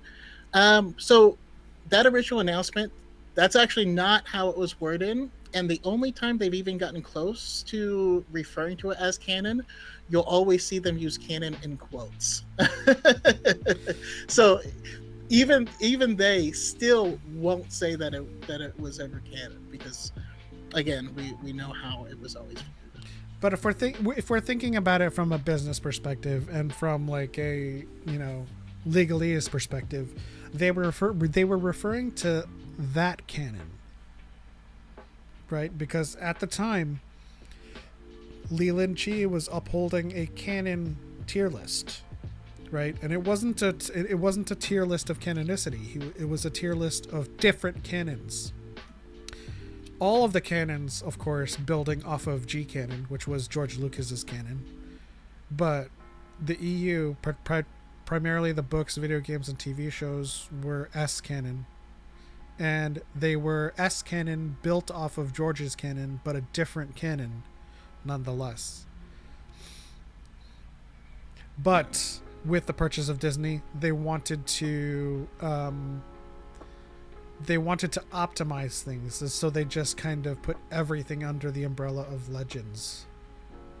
And so now there's just canon and Legends. Now, we might linguistically say or semantically say Legends canon, but that doesn't assume that it was canon. We're just saying that Legends continuity has its own canon. Hey, what's up, Illy? Oh, and yes, you're right. George did take many things from the EU, like Ayla Secura, put her in Attack of the Clones. Quinlan Voss was another one.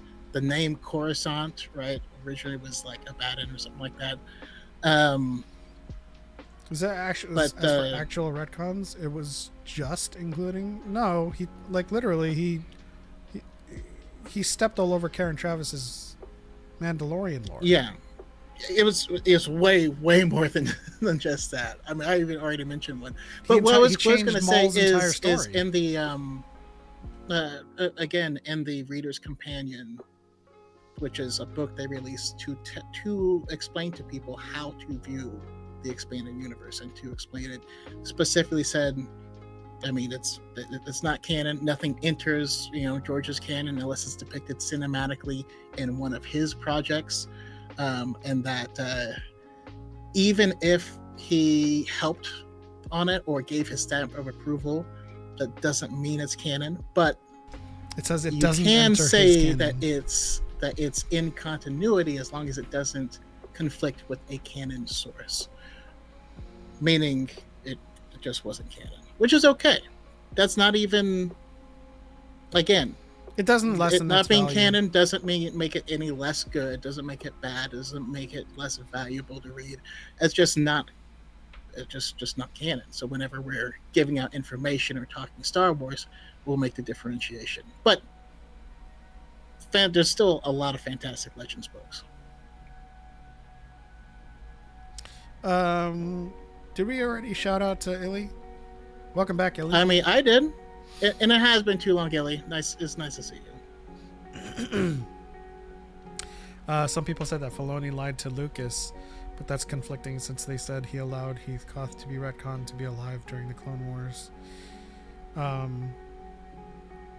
I mean, you would have to provide evidence to that because there's a lot of that going on. There's a lot of, well, you know, a lot of people say on the inside say Filoni lied, but like, I don't know. We don't operate on those kinds of speculations, to be honest. Yeah. And honestly, the confusion with Heathcote,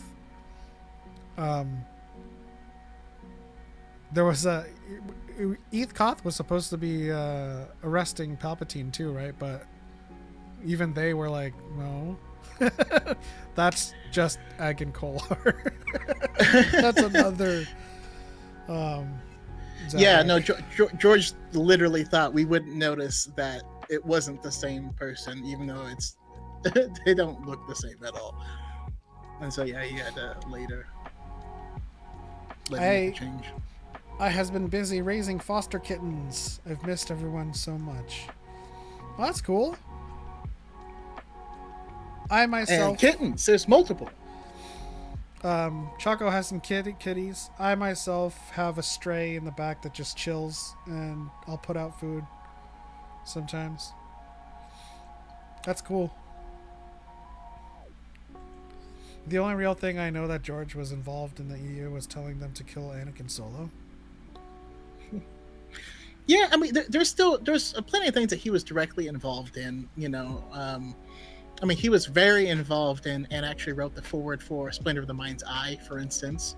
But of course, that was supposed to be the sequel to A New Hope if they didn't go to the films. You know, we know he worked directly with, you know, for the novelization.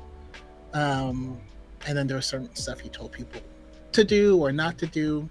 But yeah, if you look at most people's accounts, especially people like Sue Rustani, you know, he didn't even read most of the books. He read most of the comics, but he read them as a consumer. He wasn't reading them beforehand. It was interesting. Yeah, all this to say, I don't think a lot of people know that George is still very much involved in Star Wars. You know? Because he was seeing the dailies. Like, if you read this book in particular, you'll notice that George Lucas is heavily involved in seeing the dailies of even the sequel trilogy shoots. Yeah. He's on set. He was on set for The Mandalorian. You know, he was on set for Ahsoka. Dave Filoni. Yeah, but it destroys a lot of people's narratives. So they're not does. trying to hear that. It melts people's minds when you tell them that Dave Filoni helped plan the sequels. They're like, no, that's impossible.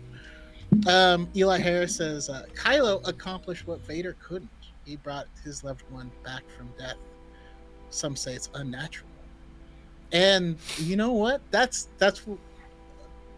another reason why I'm okay with his death, because unlike Anakin, his act was truly selfless, and he gave of himself, right? And that's something Anakin could never do.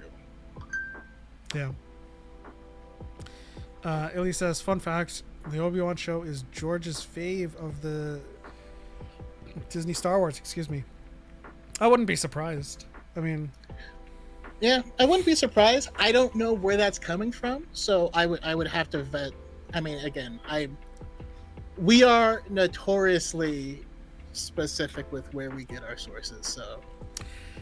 Yeah, which is where this comes in. And as people who have read the book, he is not confirming that George felt betrayed. He imagines George felt betrayed.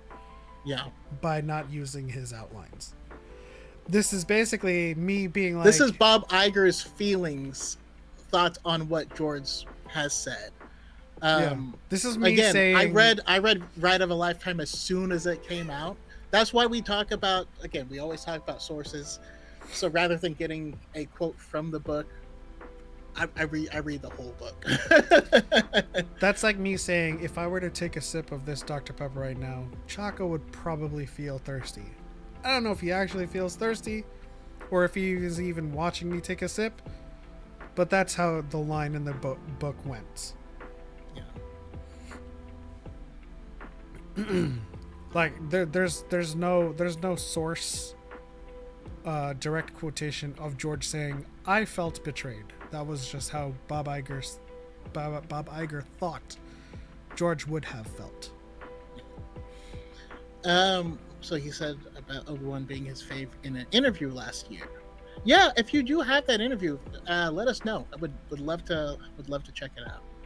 Yeah, I normally try to stay up on all the interviews as they're coming out, but this has been a tough year for for me personally, so I've fallen off on quite a few things. Speaking of falling off, when was it? When did you want to talk about the Bad Batch book? Well, first and foremost, I have to read it. I assume you have. Right. I haven't finished it. If we set a date, then I'll read it. I sold it to the lightsabers in an interview when asked about The Force Awakens. He wasn't asked about The Force Awakens. This wasn't even about The Force Awakens. It was a Charlie Rose interview about him selling the property. And he likened it to selling it to the lightsabers. It wasn't him commenting on the sequel trilogy. Yeah. But even then, like, George he's not on the payroll anymore. He can say whatever he wants. His appearances at like Cannes and his appearance in other venues, just talking about his life, that's his prerogative. But even if that is the narrative you're trying to push, he showed up and he backed Bob Iger's vision, saying that he knows how to create magic at the investors meeting recently, because he's their largest investment. So like I don't understand the purpose of trying to push those narratives. I mean, they're not really going to work here because we've read them all and vetted them. You know what I mean? This isn't secondhand stuff. We are reading those sources and actively, checking these out as they're happening and not getting them secondhand from another location. Yeah, and like I said, George is still very much heavily involved. He's been on set for most of the... I don't know if he was on set for Andor, but he was on set for Mandalorian, Ahsoka, and I'm sure he was on set for Obi-Wan. But he's still very much involved. He might not have a stake in it and it has creative control, but George is on set sipping his coffee and being what he wanted to be. By selling this, he's a bystander. He's good friends with everyone, including Kathleen Kennedy. Let's see here. He then did the Cannes interview dissing them only a few months later. So Illy, he actually didn't diss. I don't know who you're referring to when he says diss them, but like there's another narrative that stems from that Cannes interview where people think that George was saying Disney doesn't know how the Force works. And obviously, that is a heavily clipped and out of context quote. He was talking about being on set during Empire Strikes Back. He was talking about after the success of Star Wars, the studios were pushing for sequels. And so he wanted to take a step back and let them continue the movies. That's why Empire Strikes Back was written largely by Lee Brackett and Lawrence Kasdan. But he found out, and this is part of the quote from the Cannes interview, he found out that none of them knew how the Force works. So he had to be on set every day to kind of micromanage that aspect of Empire Strikes Back, including Yoda's scene with Luke. So that quote then got misclipped and people were saying, oh, he's saying Disney doesn't know how the Force works, which was incorrect. Yeah, that So that, yeah, yeah. So again, if you'll see a headline or something like that, go to the source and read the entire interview, because again, the context of the interview is important. The question that the interviewer asked them that they are answering is also important. Those- Yeah. Shout out to Darth Z on TikTok, who just tagged me. I don't know if you have anything to say, but you know, What's up, Dud Z? this episode of DYAD is all about the chat and our viewers. I mean, this whole episode has largely just been us engaging with you guys, especially when we don't have a particular topic to talk about. We could talk about Starfighter too. I mean, like last week we did but we did touch briefly on the topic of the cast being revealed. You could talk about anything really. Yeah. Yeah. See, there you go. See, we both saw it at the same time. Even Mark Hamill himself called out the Luke in The Last Jedi was not Luke. He also called out in Return of the Jedi that was not Luke. He wanted Luke to fall to the dark side. Mark Hamill and every actor known to man has creative disagreements with the filmmaker. It is part of collaboration. But I also want to emphasize, in the same interview he expresses his disagreement. He says, but that was before I saw the movie. Having seen the movie, I was wrong. And then when he's at the premiere, he says, that was a beautifully made film. I would rate it the best. He calls it an all-time Empire great. Strikes Back. Yeah. And then he specifies, no, Disney didn't tell me I had to say this. And then he's also has specified that he actually dislikes it very much when people try to use his words to make it seem like he doesn't like the film, because the opposite is true. So, like, again, I don't know why people are hell-bent on pushing this weird narrative, and it's okay if you don't like it, but like, your opinion is valid and it's good enough. You don't have to, you know. And I saw you brought Harrison Ford in. Yeah, Harrison Ford thought he should have died in Empire, right? He didn't have anything to do in Return of the Jedi. Does that mean the original trilogy is bad? You know, Wedge Antilles for a very long time disliked Star Wars. Does that make the originals bad? Obi-Wan Kenobi, right? Alec Guinness didn't like Star Wars. Yeah, Alec Guinness wasn't a fan. Does that mean we shouldn't like it? Tony Gilroy isn't a fan. Yeah, Well, I'm sure he's a fan, weird. but he said in an interview, I wasn't a fan of Star Wars when I did Rogue One and when I did Andor. So yeah, it's just weird. But especially when quoting Mark Hamill when he says, "I was wrong." That's before I saw it. It's good to be pushed out of your comfort zone. But the one thing that I do want you to take away from this wild card is that Mark Hamill is allowed to have his opinion. You know? Yeah. I mean, I disagree with Mark Hamill. All respect to Mark Hamill. Just as I disagree with Sam Witwer on his take on The Last Jedi, too. There's nothing bad about having disagreements. It's just that we're not trying to be selective about actors' quotes to reinforce our views. I love The Last Jedi based on my own opinion. Mm-hmm. I'm not going to say it's because George Lucas said it was a beautifully made film, or, you know, citing any other person in reinforcement or affirmation of that. Gage says, I don't think Harrison likes a single Star Wars movie.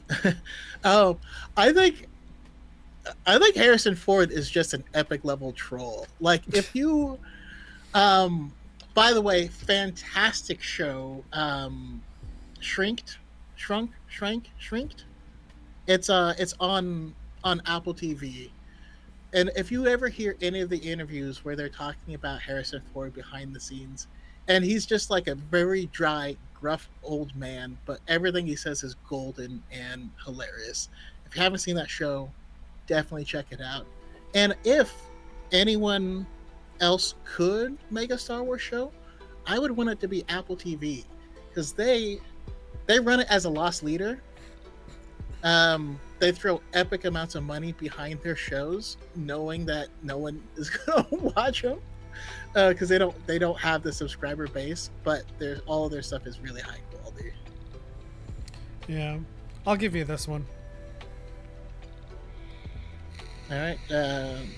Original trilogy, in terms of the objective story, is an empire dissolved a republic and the people rebel against tyranny. Sequel trilogy, an empire rose from that same empire, and same happens.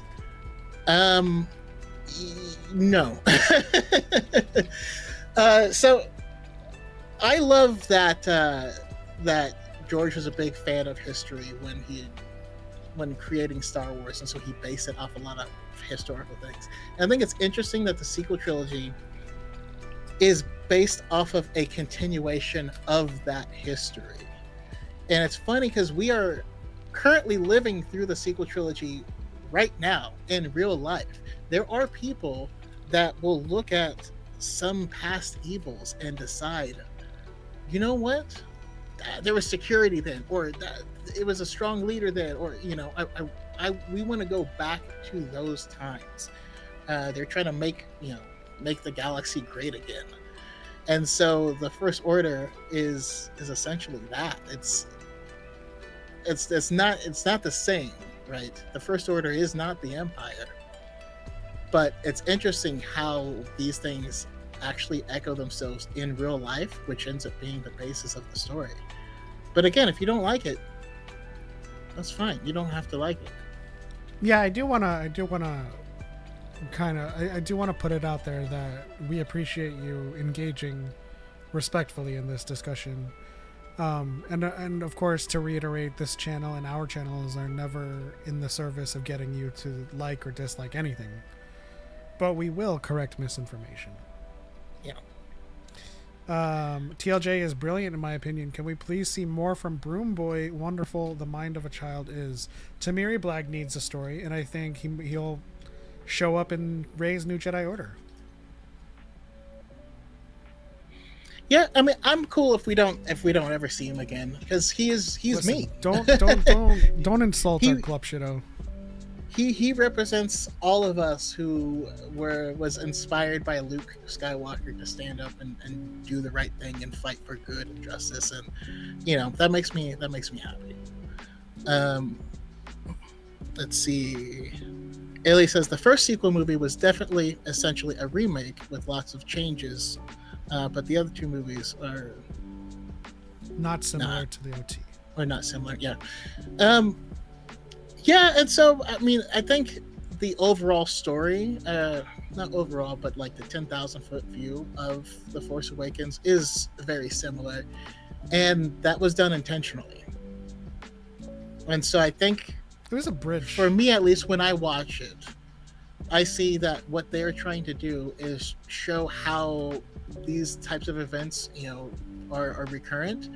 But it was also meant to highlight the differences with our main characters, because all of our main characters in the sequel trilogy are the exact opposite of the characters in the original trilogy. And I think, so maybe it didn't work for everyone, but the reason they went with a similar story was to kind of highlight how different these characters are. Wait, the kid has a name? Unfortunately, yep. Yes. Tamiri Not Black. unfortunately. Sorry. Yeah, this is what you get when you live inside reference books and visual dictionaries. Everybody has a name. Everybody has a story. The person that I always say this, the person, Chase Windsor, the person that walks in between Han and Leia when they're arguing on Hoth base, has a story. The person operating the probe droid that finds the Hoth Echo base has a story. Yeah. I can't wait to get more, hopefully we get those for all of the prequel films and eventually the sequels. So Wildcard, I think at the end of the day, a lot of what you're describing is a massive reductionist view of the narrative, and I think you deserve another rewatch if you're willing to. I'm not going to make you, obviously I can't force you to, but I think you definitely need to rewatch the sequels and with a more critical lens, because your summarization of TLJ and even by virtue of or by proxy ESB is wrong. Yeah, it's because what you described is not the plot of Empire Strikes Back at all, which is kind of funny. The only difference is everything. Certain point of view books are great. Yep, that's where we get a lot of their stories from. Fun fact from a certain point of view, Yoda dies in Qui-Gon Jinn's robes. And Illy is now crying. My favorite backstory is the hero droid in the original movie who deliberately malfunctioned so hard. Yeah. R5. Good old R5. He's the real story. Goat. The unsung hero. And I love that we now get to see R5 from time to time in The Mandalorian. Putting around, still has the scorch marks from his motivator blowing. Hey, don't call me out like that.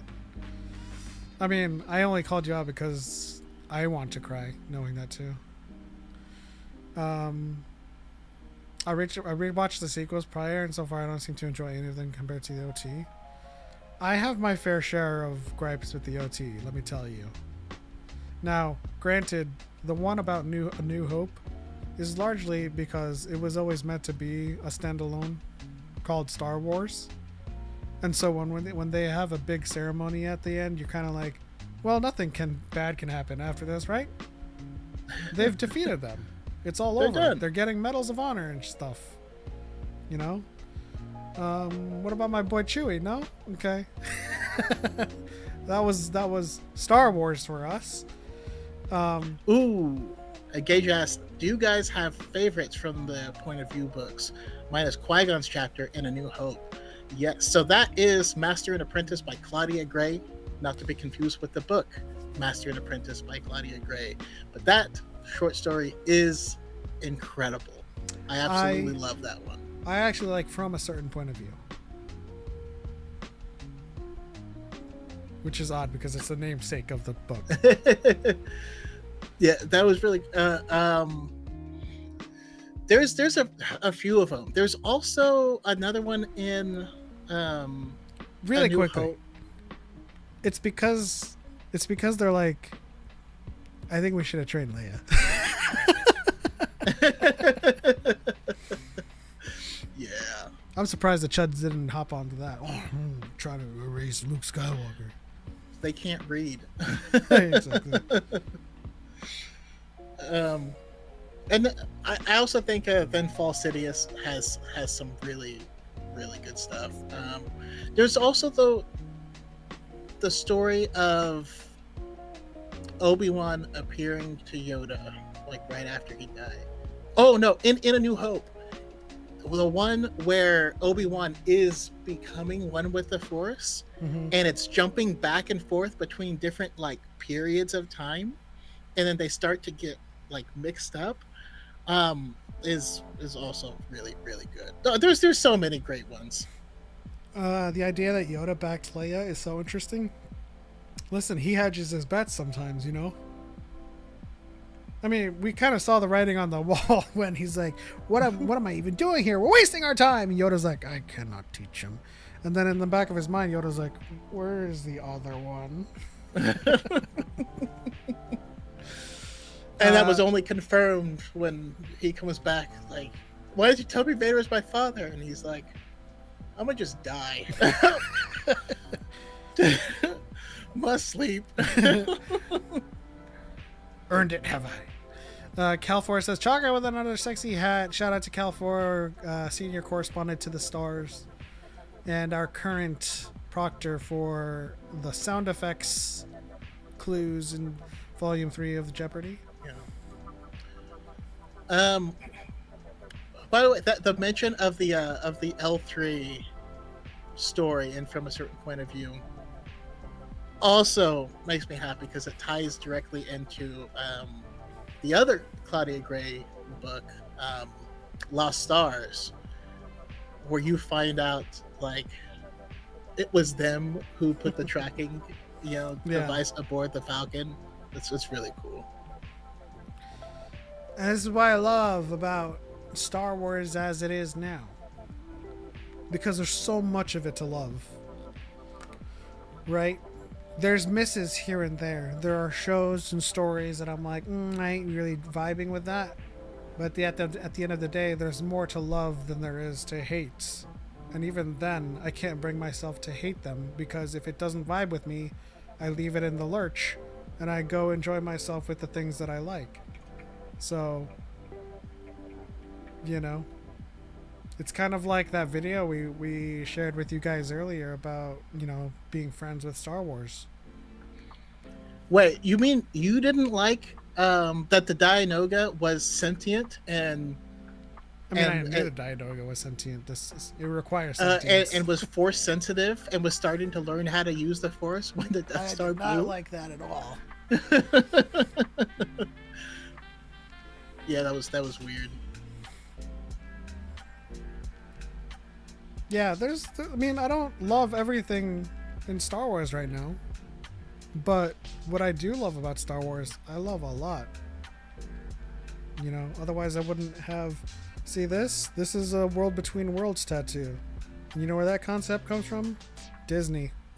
Well, it was under Disney. It was Rebels. Mm-hmm. But on the flip side, this is the Old Republic. This is Satil Shan, and I don't think you can see Malgus right there. And Malgus. So, my love of Star Wars is spanning. I don't see myself tattooing anything I hate or dislike in Star Wars, but that's how I view my fandom of Star Wars, and how I at least encourage others to operate within Star Wars. It's like, you gotta find the things that you love and kind of thrive in it. Because if you simmer in the things that you hate, you're never gonna get out of that, right? It's a path to the dark side. Forever will it rule your destiny. Yeah. Have you gents seen that YouTube vid about droids in the Star Wars universe, which at one point covers L3, and oh boy, it's intense. I have not seen a YouTube video on that. But L3 is a great droid. I already know why people would hate it. It's not for any real reasons, but yeah. I don't remember any plot holes the OT with the prequel has with the prequels. Well, there was a plot hole between The New Hope and Empire Strikes Back, but luckily they fixed it because, Anakin wasn't Vader. You had, in some deleted scenes, you had, was it Wedge or was it... It was like Red Leader. It was one of the Yeah. pilots came through talking about his father and all this stuff. Yeah. Essentially, see, a lot of people come down on Disney for supposedly not having a plan, but George Lucas wrote the originals by the seat of his pants.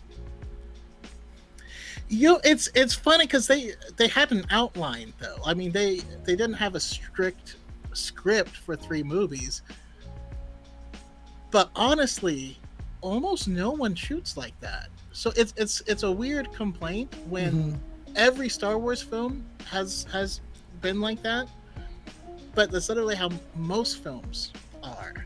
The only times that they aren't are the times where they're just trying to save money and shoot everything at the same time, like with Lord of the Rings.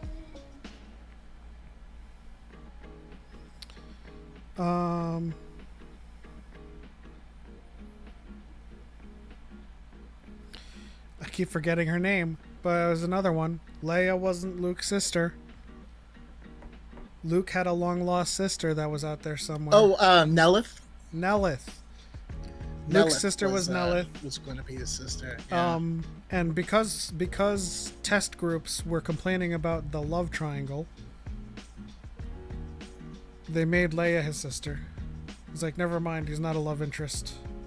It's all about Han and Leia. So again, by the seat of his pants. For the record, it's not Disney doesn't have a plan. It's Lucasfilm under Disney doesn't have a plan. I mean, for brevity, that's why I say that. Yeah, because either way, it's not true.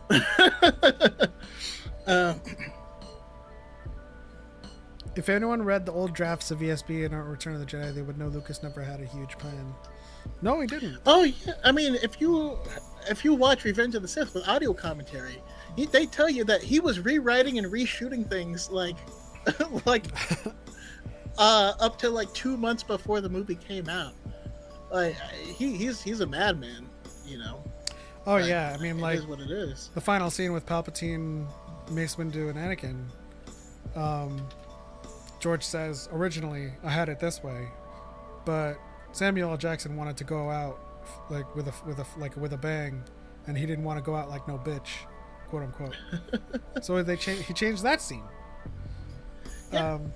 That's why we love George, you know. And I feel like like George is very far from perfect, but we need to stop acting like George was perfect and like his films were perfect, but also we have to scrutinize all of them with the same lens, right? We gotta stop like, this one's bad because this. You're like, yeah, but that's in all of them. But it's only bad in this one. Okay. It's weird. Wild card, you are severely close to the point. When you're making a huge property, it'd make sense why you wouldn't have that big of a plan. It's also why the special edition exists, is to patch things up and canonize the new characters' ships in the OT. You're this close. Ellie says the special editions are evil, which is funny to me because special editions are my childhood. Don't get me wrong. I'm a young kid. I watched them. I watched the regular ones on an old VHS tape, but my love for Star Wars took off when the special editions came into theater. And I remember, we bought the box set, and I bought the special edition one, which was gold, and then my best friend bought the regular one, which was silver. And we'd always just like watch them and talk Star Wars together, but. There was some jank. There was some hella janky stuff. The technology was young. The original time, because they've retouched it many, many times. The very first time, though, that they had Han Solo like step over Jabba's tail, it was so janky. He was just like it was like a JPEG that someone clicked and dragged. Like it was really, really, really bad. But and then also there's weird stuff where like a scene in A New Hope is just the side of a dinosaur walking across this screen, and you're like, okay, that's weird. But largely they did a lot more good than they did bad, and especially in Empire Strikes Back, which is my favorite one. They gave so much more depth to Bespin, being able to see out the window. There weren't even any windows. But to Wildcard's point, by me saying he's this close, when you're making a huge property, it'd make sense why you wouldn't have that big of a plan, which is why the sequels operated largely on an outline, and during their developer IP development group meetings, they would talk about where they wanted to go and how the story structure would be, and they left room in there to be agile and to iterate. And I'll let you in on a little secret, given I'm a game developer. The development of a game is also very highly iterative. So you don't want to biblically etch things in stone in the beginning. Yeah. We put in systems at a high level, and for the most part, we would put in a vertical slice that is a high level, so that we can see where all of the knots are, all the blockers are, and then we iterate going forward. In this case, the sequels had an outline, and they iterated. You know, I mean, yeah, that's how all projects. And can you imagine if they did have a strict script? Because another secret I want to let you in on is that Carrie Fisher died. yes, You know, and the last one was her movie, right? The Force Awakens was going to be, you know, as far as the original trilogy characters, Force Awakens was Han's movie, Last Jedi was Luke's, and then the third one was going to be Leia's, and unfortunately Carrie Fisher passed away. So whether they had a strict script or not, you gotta pivot at that point. I mean, it did prove their forward mobility at that point, Yeah. considering how much they had to work with and how much Leia is in the movie. I think it was a miracle what they could do with that footage of Leia that they had left over of Carrie Fisher. Yeah. And to your second point, it's to patch things up and canonize EU characters. I thought that EU was canon. I'm just poking fun at the bear, you know, because special editions with the Outrider, and like if the purpose of, you know, patching things up to canonize the EU, then that would mean that George does not view them as canon. By the way, I just want to shout out Midwest B2 EMO because your name is just awesome. I love it so much. Yeah, no, it's not even about the comment. It's just personally, I grew up in the Midwestern emo era. You know, I grew up listening to American football and, you know, Fugazi and Sunny Day Real Estate. You know, like that was my far. Oh man. My partner found me pre special edition VHSs. I'm so #hyped to watch them. I just need to get a VHS player and old school TV. You can get a VHS player for $50 today that connects via HDMI. It's technology, you know. Yeah. Even VHS. It's not going to look players as are up to good, date. but you'll be able to plug into a modern TV. It'll probably look really weird. But the content matters, right? You want to see the originals before the SE. So put it in one of these contemporary VHS players that connects to modern day monitors and TVs and have at it.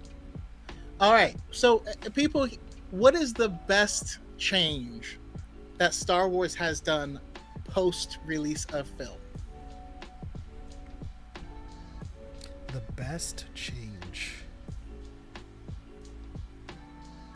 Because they make changes. They've made lots of changes to things, you know, after it's released.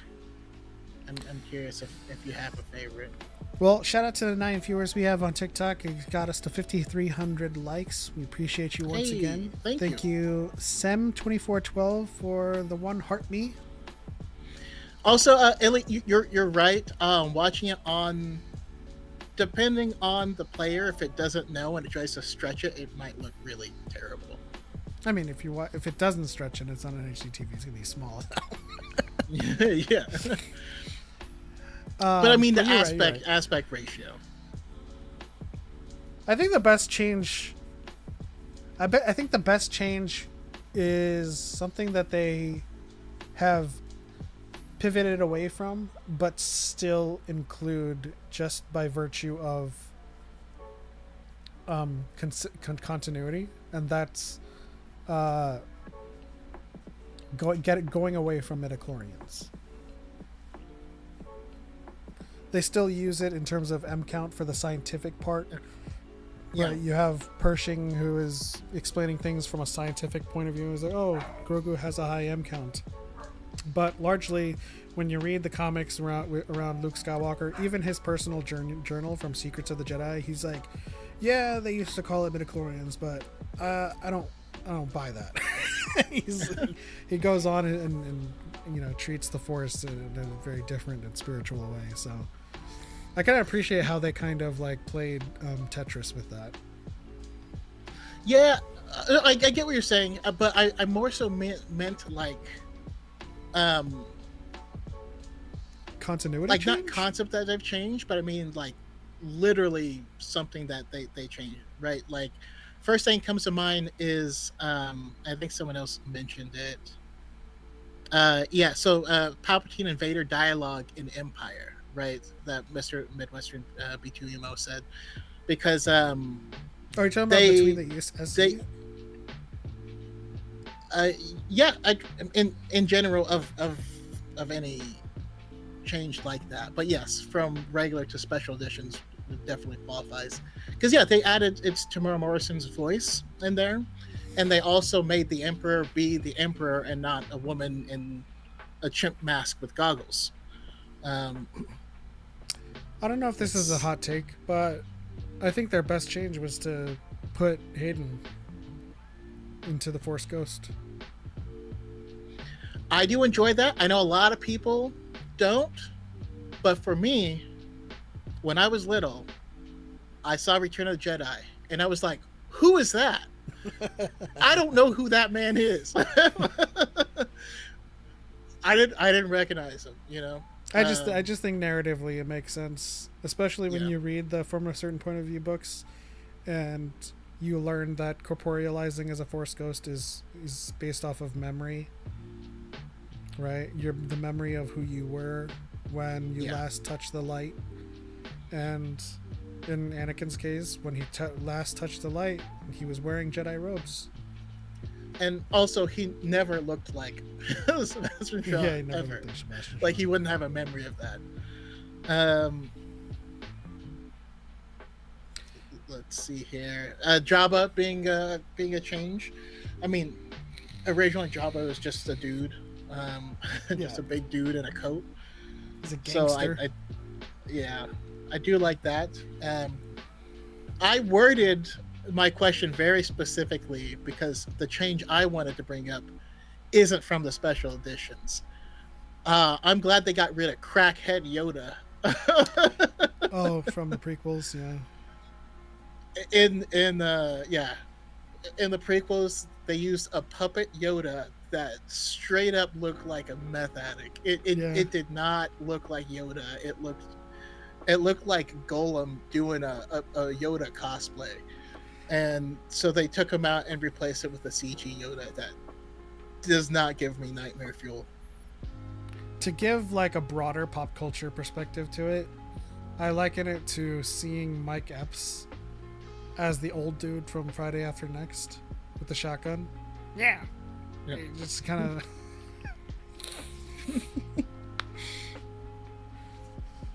Yeah, Puppet Yoda was gross.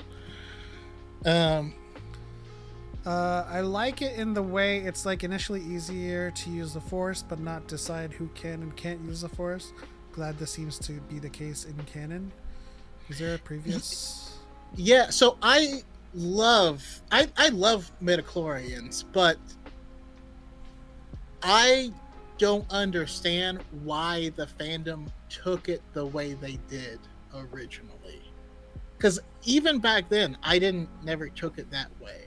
A lot of people were upset because midichlorians meant that your Force ability is in your blood, and it's not, and if it's spiritual, everyone can be a Jedi. But I never for a second thought that, right? That's not ever what was stated. I like that that's your connection, to the Force. But like Anakin as a 9-year-old has the highest midichlorians. He's not beating Yoda in a fight, he's not better at using the Force than Yoda. Like those are all that's all skill, that's talent, and all this stuff. So yeah, I always liked it. Rebels Yoda greater than Phantom Menace Yoda. I mean, that is pre-change. Yeah. Let's see. Victory Celebration over Ewok Celebration is my favorite. I'm Okay. I'm a Yub Nub kid. I'm a fan of diegetic music, and just hearing the celebration music over it and having percussion that does not match the Ewoks going. It's a disconnect. The only thing I dislike about Victory Celebration is that it makes it look like Lando has no rhythm, and that's offensive to me. I do like Victory Celebration as a song, as an ending song. I think they should have done Yub Nub when they were on Endor and celebrating with the Ewoks, and then like it would do a soft transition to like the celebration around the galaxy with Coruscant and other larger cities. It goes dun dun dun dun dun. Wait, no, is that the Phantom Menace song? Yeah, I was just doing the. Yeah. No, I know what you.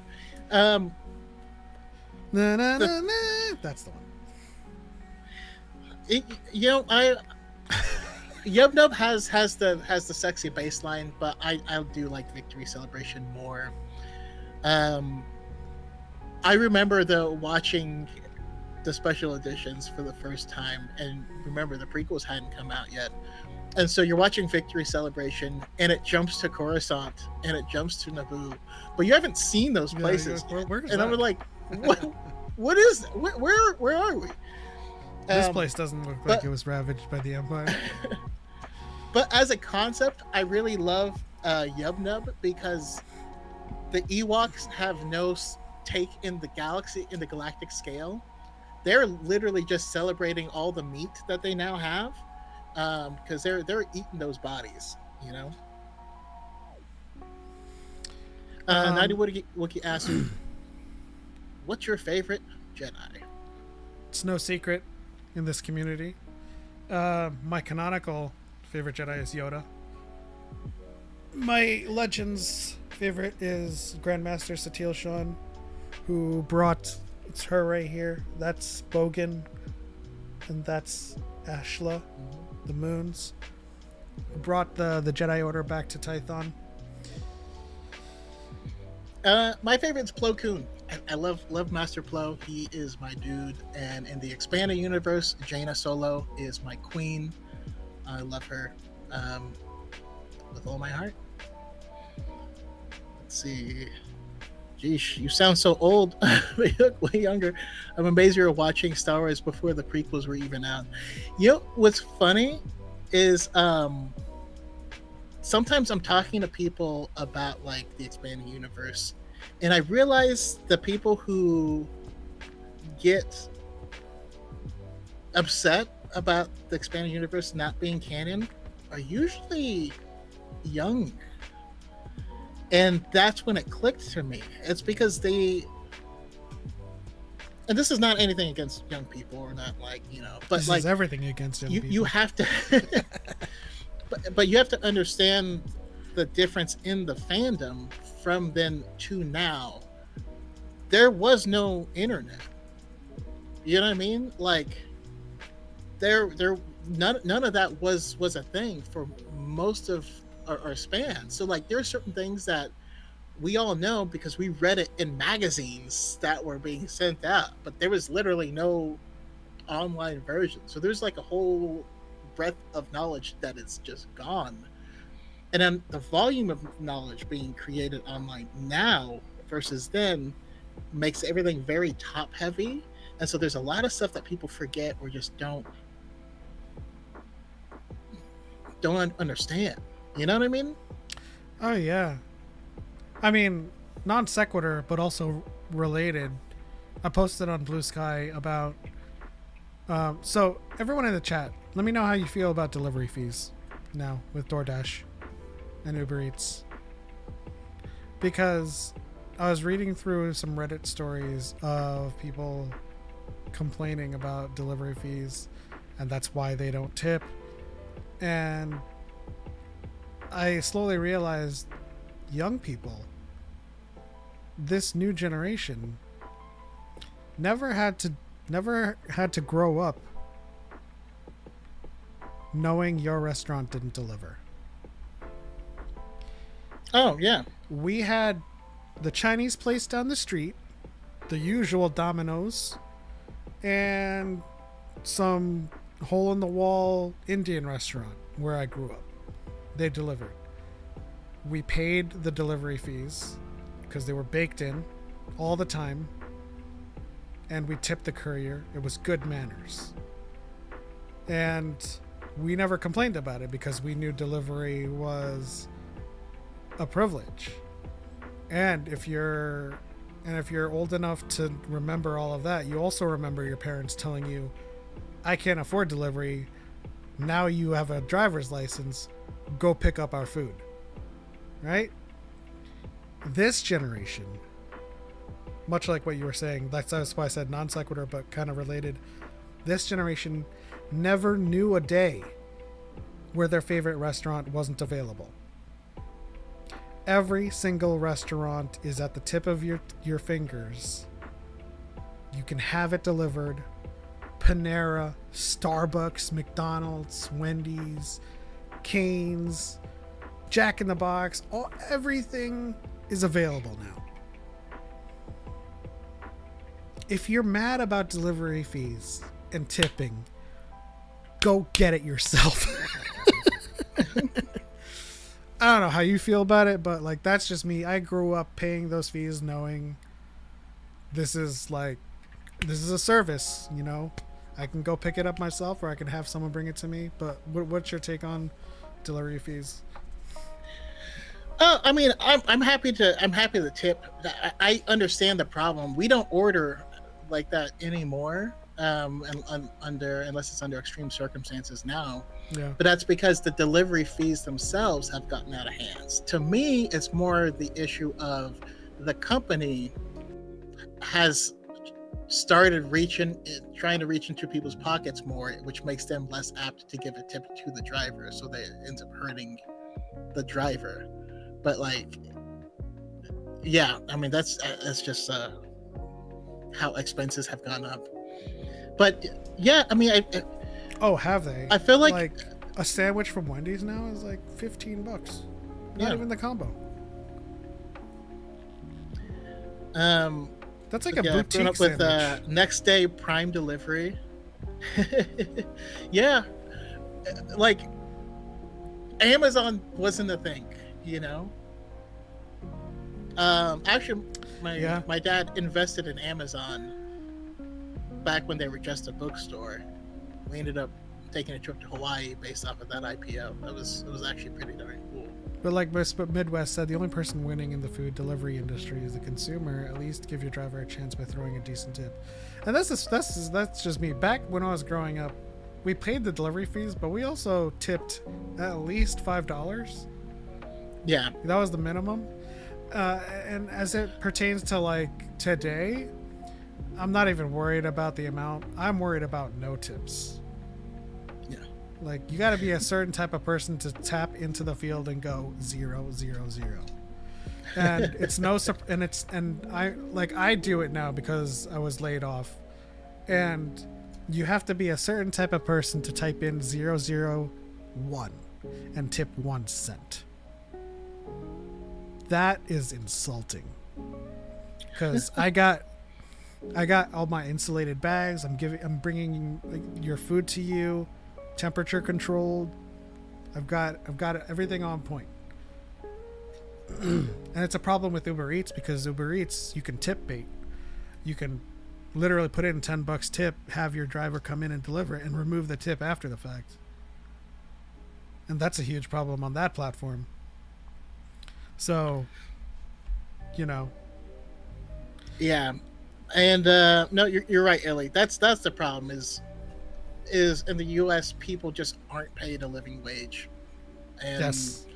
And we expect the consumer to subsidize the payments for these billion-dollar corporations, which is That's utterly the tent on top insane. of all of these problems. But if you, but kind of going back though, I just want to mention. You guys want to know how bad the prequel hate was? Prequel hate was so bad that people had to learn how to code so that they could make forums so that they could complain about the prequels. That's how it was. You know how people now can like pick up their phone and make a video like mad at something? I can make a video right now. Phones didn't have cameras, let alone do videos. Damn. You know what I mean? And if you were gonna make a website, you didn't have Squarespace, you didn't have WordPress, you didn't have, you know, maybe Dreamweaver, which was around in like, I think they were bought by Adobe in like 2007, 8. 2007, yeah, around that time. But like that was dedication.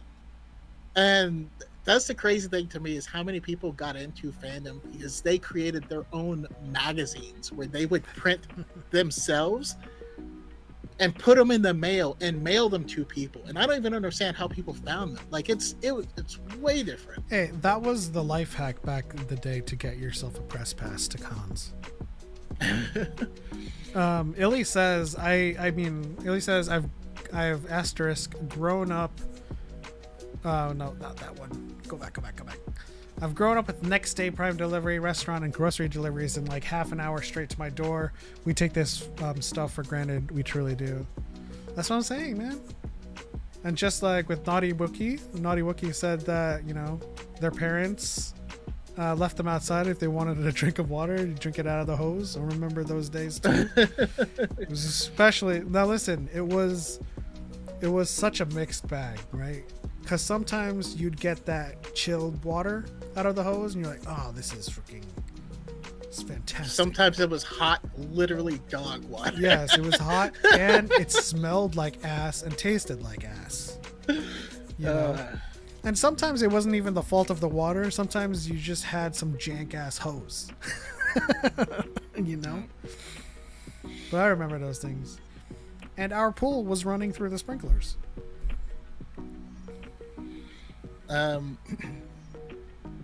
Patrick says, oh Christ, I remember learning Dreamweaver in college. It was awful. Hey man, my first website I developed in Notepad, alright? Notepad. Let's see. The group says, yeah, it's wild. The whole system just so companies can offload employees' pay. It's insane, especially when people look at people like they're freeloaders or they're lazy because they get like government assistance. But like it's crazy. Like people will work at Walmart or Amazon and get government assistance even though they're working full time. Yeah. And the CEOs of those companies are the richest people on the earth. And they get way more benefits from it's crazy. The biggest complaint I see from detractors of raising wages is it'll hurt the companies and therefore they won't have enough to pay employees, so the employees will lose their jobs subsequently. And I keep saying if first of all, employees are also consumers. But if you start paying employees the wages they deserve and consumers have more velocity of cash, then they would increase the flow of revenue going in. So they would have enough to offset paying more. This is I forget what the concept in finance is called. I'm sure you know the term, but like if this is just regular economics. You know what I mean? Like, if your employees are paid more, they have more money to spend and inject into the economy, and thus the companies that have to pay more are making more. But since you're paying if you're paying poverty wages and you're depending on the poverty class to keep your company afloat, you obviously won't make enough to pay your employees higher wages. But if we gave massive breaks to the billionaires, then that'll trickle down to, and you're like, the people who have hoarded billions of dollars, you don't think they might hoard that as well? Like, it's crazy. It's really how really many crazy. how many $1 million bonuses do CEOs get, especially in the wake of committing crimes, have trickled down to the middle class? I mean, that's a whole different thing. That's the golden Yeah, but that's parachute, still a which still a is- question I would like an answer to. Yeah. Plus, bonuses are not taxed the same, so like most companies will not pay you a salary, so that it's not considered Taxable income. it falls into a different bucket, right? Because it's not earned income. Earned Alright. income is subject to Social Security and all this stuff. We'll make But this. There's a whole. We'll make this the last question because, look, again, It's 8 engaging o'clock. with We gotta engaging go. with the chat means we've been just flying through time. But Patrick says on TikTok, which Star Wars character do y'all think would tip the best and the worst? So immediately, Watto tips the worst. I actually think that. Can I give two answers? I think Qui-Gon would tip the best, Lando tips the best. and Lando tips the best. Watto tips the worst, and Jabba doesn't tip. Jabba is the customer that literally taps into the field and types 0 intentionally. I mean, I had the same thought, but I was gonna say Bib Fortuna, because I imagine True. he's the one that's actually ordering this stuff. That's true. Now, if we kept it to Jedi, it would be, Qui-Gon tips the best, and I would put Yoda in there too, because, I get some of the best tips from old people because they know what it's like to work, I had an old person tip me $15 because I was working on Labor Day. And they were like, "Thank you for working on Labor Day." I was like, "Appreciate you." Luke is a bad tipper. Luke? I just picture Luke being really bad with tips. In Star Wars or outside of Star Wars? Uh, Because we know a Luke. in Star Wars. Shout out to yeah. Pod Wants Luke. I bet Hondo is a good tipper. I feel like Hondo is it's hard to say. I think Hondo would be like, here's a tip, can you break 50? And he would try to like scam you out of money Yeah. while you're breaking up the tip.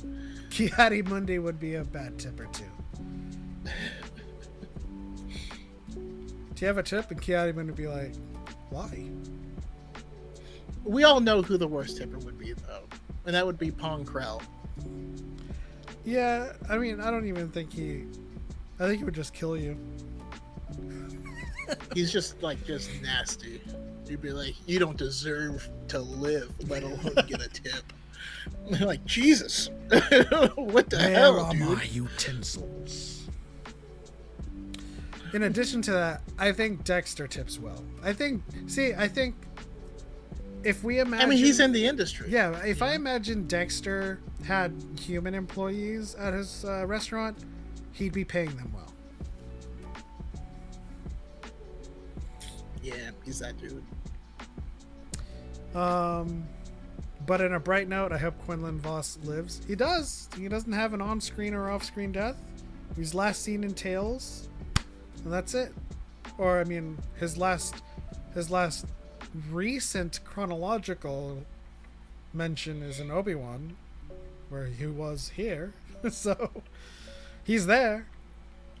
Hey, there you are. Do I know you? No, but that's where you are. Also, You're there. I tip well. My wife does not. I mean, I always tip. Although I do it based off of performance, but the performance is really like 3 big buckets: bad, average, like above and beyond. You know what I mean? And bad still gets a tip, but like my wife will be like, no, give her like $2. I'm like, that's mean. But thank you guys so much for rocking with us. We are up to 84 likes on the TikTok side. 8 of you are watching. Appreciate you. Shout out to Naughty Wookie, Sam, and Harris. Hey, great to see you Patrick. again, Naughty Wookie. Gage FD, New Beta, who was here earlier. Appreciate you. Phidias, who joined late. He said, late to the party, but I hope everyone was doing well. So we appreciate you joining up. Illy Midwest, Wildcard, Lord Goob, Spooky Kitty, Calfor. Let's see here. I'm gonna try to list everyone, so we'll be here for a while. Nemo, just kidding. Midwest, who's your go-to Midwestern emo band? I gotta ask. Eli Harris. I wish I could see an overview of everyone. But we appreciate you tuning in and rocking with us for 3 hours straight. As always, these streams where we just kind of shoot the shit with the chat and hang out and engage with you guys. La Dispute. It's been a minute. Always appreciate it. Choco, any final words? Listen to La Dispute. There's a new band that I think everybody should listen to called Hagane. I'll type it in the chat. If you're a fan of Japanese rock, check out Hagane. They're the bee's knees. And if you're a fan of Japanese rock, listen to 1OK Rock and Baby Metal. Yeah, I mean, Midwest, you should just start listening to J-Rock in general, because like it's Midwestern emo meets math, and it's right up your alley. There's a lot of good stuff to listen to. Also, shout out to Dreki Shinjeki. We used your video in this. Hope you're okay with it. But it was a great video. And Go follow them. Yes, on TikTok. I will type out the name.